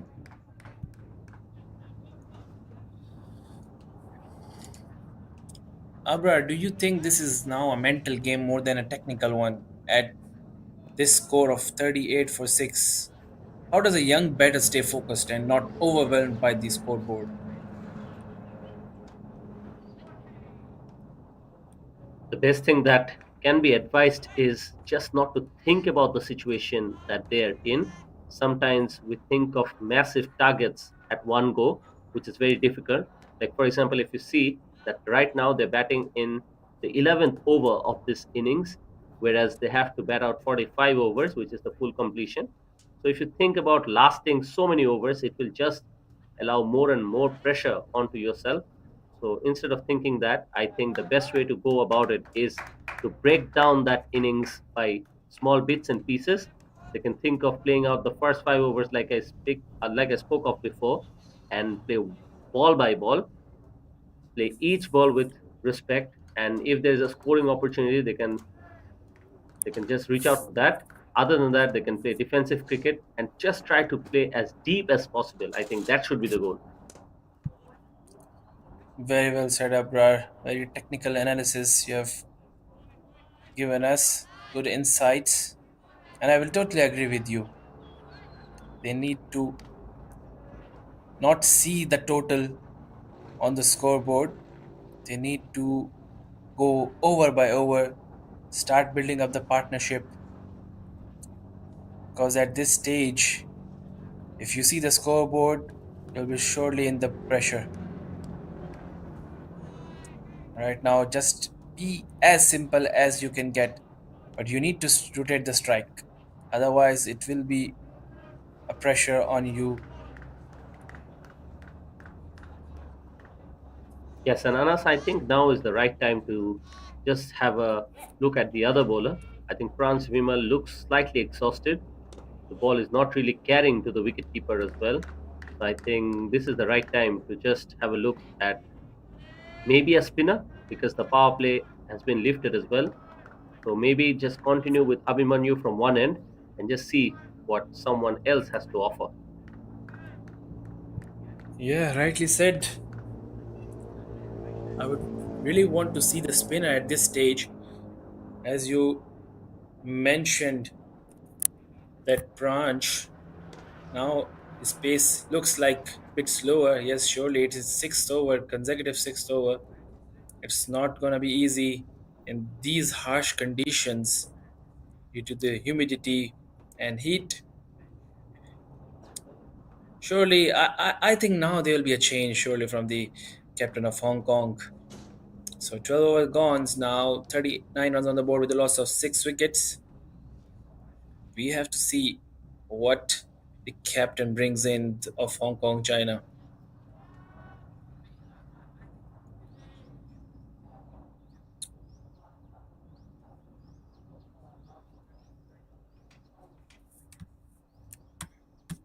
And to answer our question, we can see Abhimanyu is continuing,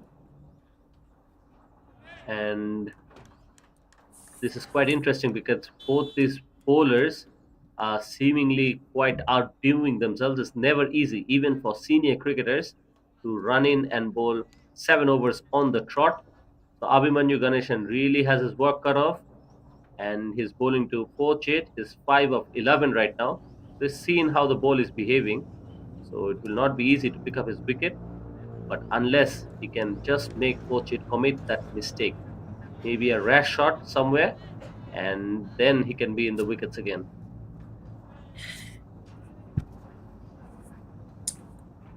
That's right. Maybe captain is overusing him, and in that process, maybe he might not get the wicket. He might not get the five. Or maybe give him the rest for 5 to 6 overs, and then bring him back to get his 5 5. If you really want the records under your name, he's still attacking the stumps. That's the good part. He's consistent with his line and length. But now, because the batters already know the strategy, what Abhimanyu is doing with the batters, and what line he is bowling at, batters are ready. Yes, and especially right because Abhimanyu was getting a lot of carry and he was bowling with a little bit more pace compared to Bimal, and that is why he was picking up more wickets. And I think that is what is already missing from his bowling in this over. He has lost a lot of energy, and we were both discussing how it could be just better if he went in with a different bowler, but that's a good delivery nevertheless. So we have one more delivery remaining with Abhimanyu Ganesan having a go at coach it. So let's just see how he finishes this over. And then from the other end, I'm pretty sure that we'll see a change in the bowling because we are well and truly into the 13th over after this. So let's stick around and watch this delivery. A crucial delivery for Abhimanyu. And he plays well. Nicely flicked away. His protection in the deep will only be a single. So 13 completed, 40 with the loss of 6 for Myanmar. Right now, I would really want to see the spinner coming in. Otherwise, I think these two batters are not facing any difficulty to face the Pacers now because the pace also reduced with every over they are bowling consecutively. Maybe they need to change the bowler, even if the captain wants the pacer to come in, change the bowler. And yes, we can see this change. Branch will not be bowling his seventh over.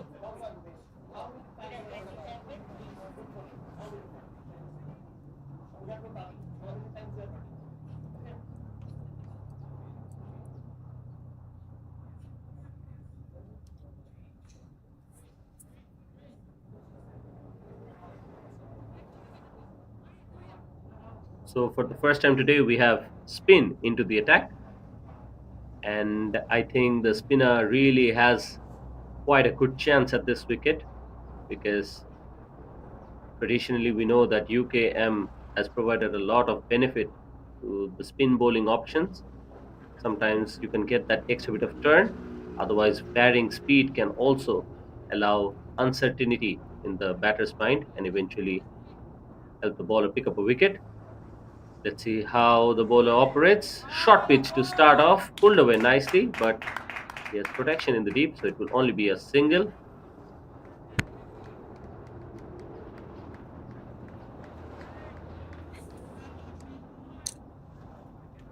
Not a very good ball to start from for the off spinner Preet Kishore Kumar. Half pitch delivery to start with. The slip, interestingly, the slip is in place and he's bowling towards the leg stump. Quite interesting. Maybe this is a trap or he's missing his line and length.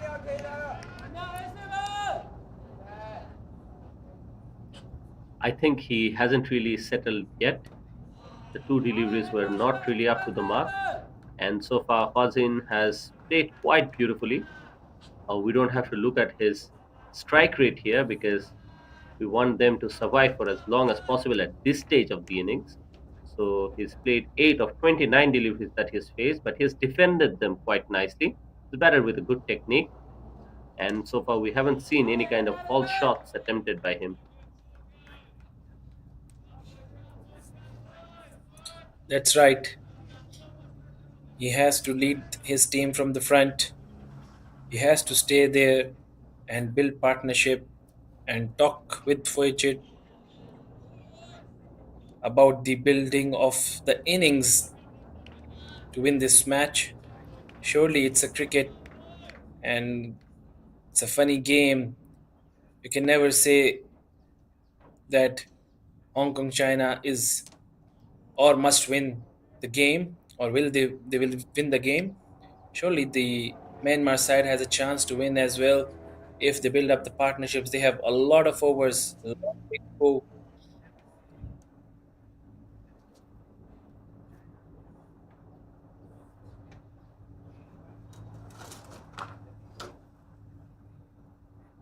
So the spinner completes the first over and he's given away just 1 run.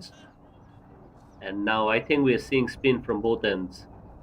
And we have to see how spinner can be used more attackingly. Maybe just target the stump more often, don't allow any kind of single.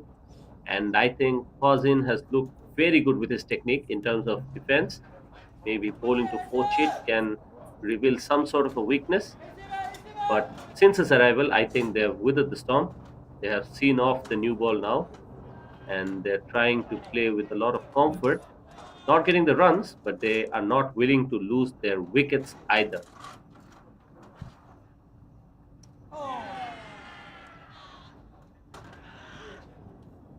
Just when we say that, the leg spinner comes in straight through on the back foot, and he has to walk back to the pavilion. Just a lapse of patience here for Myanmar.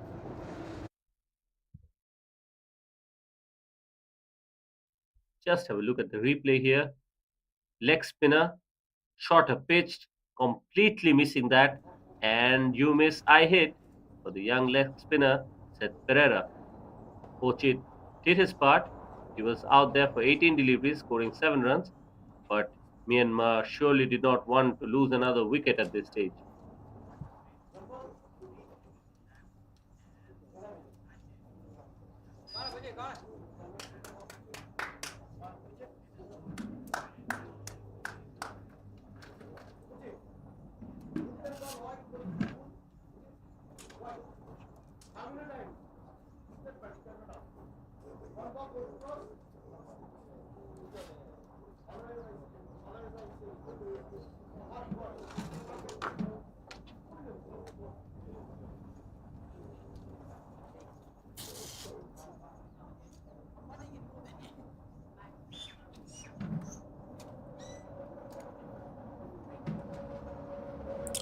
As soon as we feel Myanmar is trying to build the partnership, Hong Kong China bowler comes in as villains to take the wickets and making things harder, making conditions harder for the Myanmar batting lineup.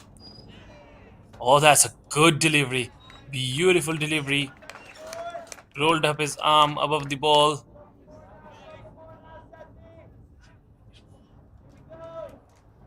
A leggy delivery this time. A leg spin. Tournament to face Sid Pereira. And that's a wicket. Straight into the hands. Looks like they are trying to appeal and check with the umpire. Surely it will be the decision will be taken after the consultation with the leg umpire.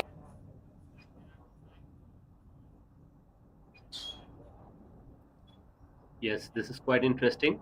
For a moment, we thought it must have hit the pitch before traveling to the bowler, and looks like he's given him. Very interesting. I think they must have seen it in the replay or somewhere. Let us both have a clearer look at this. And yes, very good decision, definitely. I think it was Pat stuck onto the pitch and then the ball traveled. It's quite interesting. Tournament, I think we'll have to walk back to the pavilion, and the umpires definitely come up with a very good decision here. Surely it was a clearly out when we watched that replay. So Sid Pereira proving himself valuable. He has taken 2 wickets on his 3 deliveries.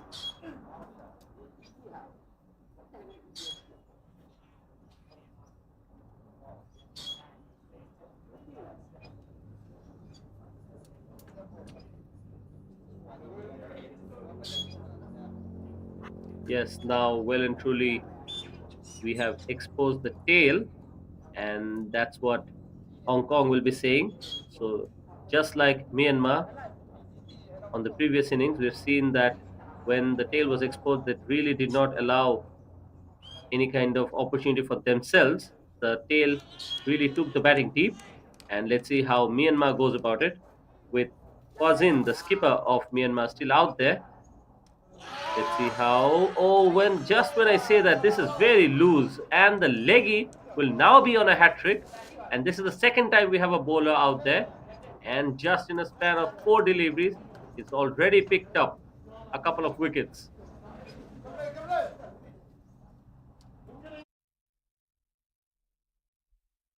Just have a look at that one. That was very lazy from the batter, if you ask me.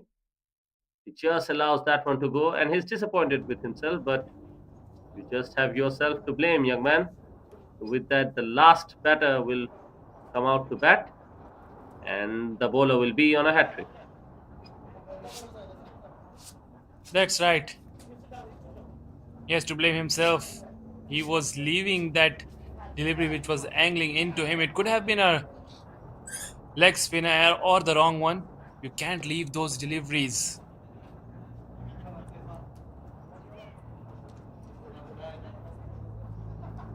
I think it was just lack of concentration, and I'm slightly confused. Have they called it the game?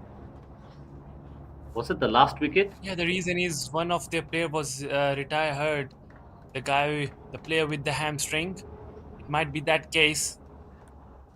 Yes, you're absolutely right. I think that is the reason why the umpires have signaled the end of the play. So that was the last wicket, and Seth Pereira will not be able to have a go at his hat trick like his partner. But nevertheless, this has been an absolute domination from Hong Kong China today. After losing the toss, they were put to bat first. They crawled in to score 228 runs, lost all the wickets, but it was Chris Bhutani initially who scored brilliantly for his half century, 64 of 82 deliveries. But it was Rishi Bhutani who batted with the tail and eventually took them to a very good total. For me, the pick of the bowler for Myanmar was Bonham Min. He bowled 9 overs with 32 runs and picked up 2 wickets. The other bowlers also chipped in, but eventually they could not restrict them below 200. But Myanmar promised when they started things off, they Then looked Arif good. direct go side screen They were start. scoring nicely, What but did I go? eventually, just when they were looking like they were going about a good rate, Abhimanyu Ganesan started things brilliantly for Hong Kong China. He picked up 4 wickets and a hat trick, and with that, he was well supported by Pranj Vimal initially, but then when the spinner came in, picked up wickets by giving away absolutely nothing. Seth Pereira was spot on, picked up 3 wickets today, and eventually it is Hong Kong China who come out victorious. So that will be it from up here at the Combox. It's been a good show here. I hope you guys stay with us for the next matches in this tournament. and we'll be back with the presentation. And from here, Anas and I will take your leave. So join us in the next matches. Thank you so much.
Hello and good evening in UKM Oval. Today we have the match between Myanmar versus Hong Kong, China for the ACC Men's Under-16 East Zone Cup 2025. And we have few candidates for the player of the match with me here. So the first player is Abhimani Ganisen from Hong Kong with 26 runs and 4 wickets. Then we have Krish Putani, 35 from Hong Kong, China as well. And then we have Seth Pereira, 54 runs from Hong Kong as well, and 3 wickets. So the player of the match goes to Abhiman Ganisen, 36 runs from Hong Kong, China.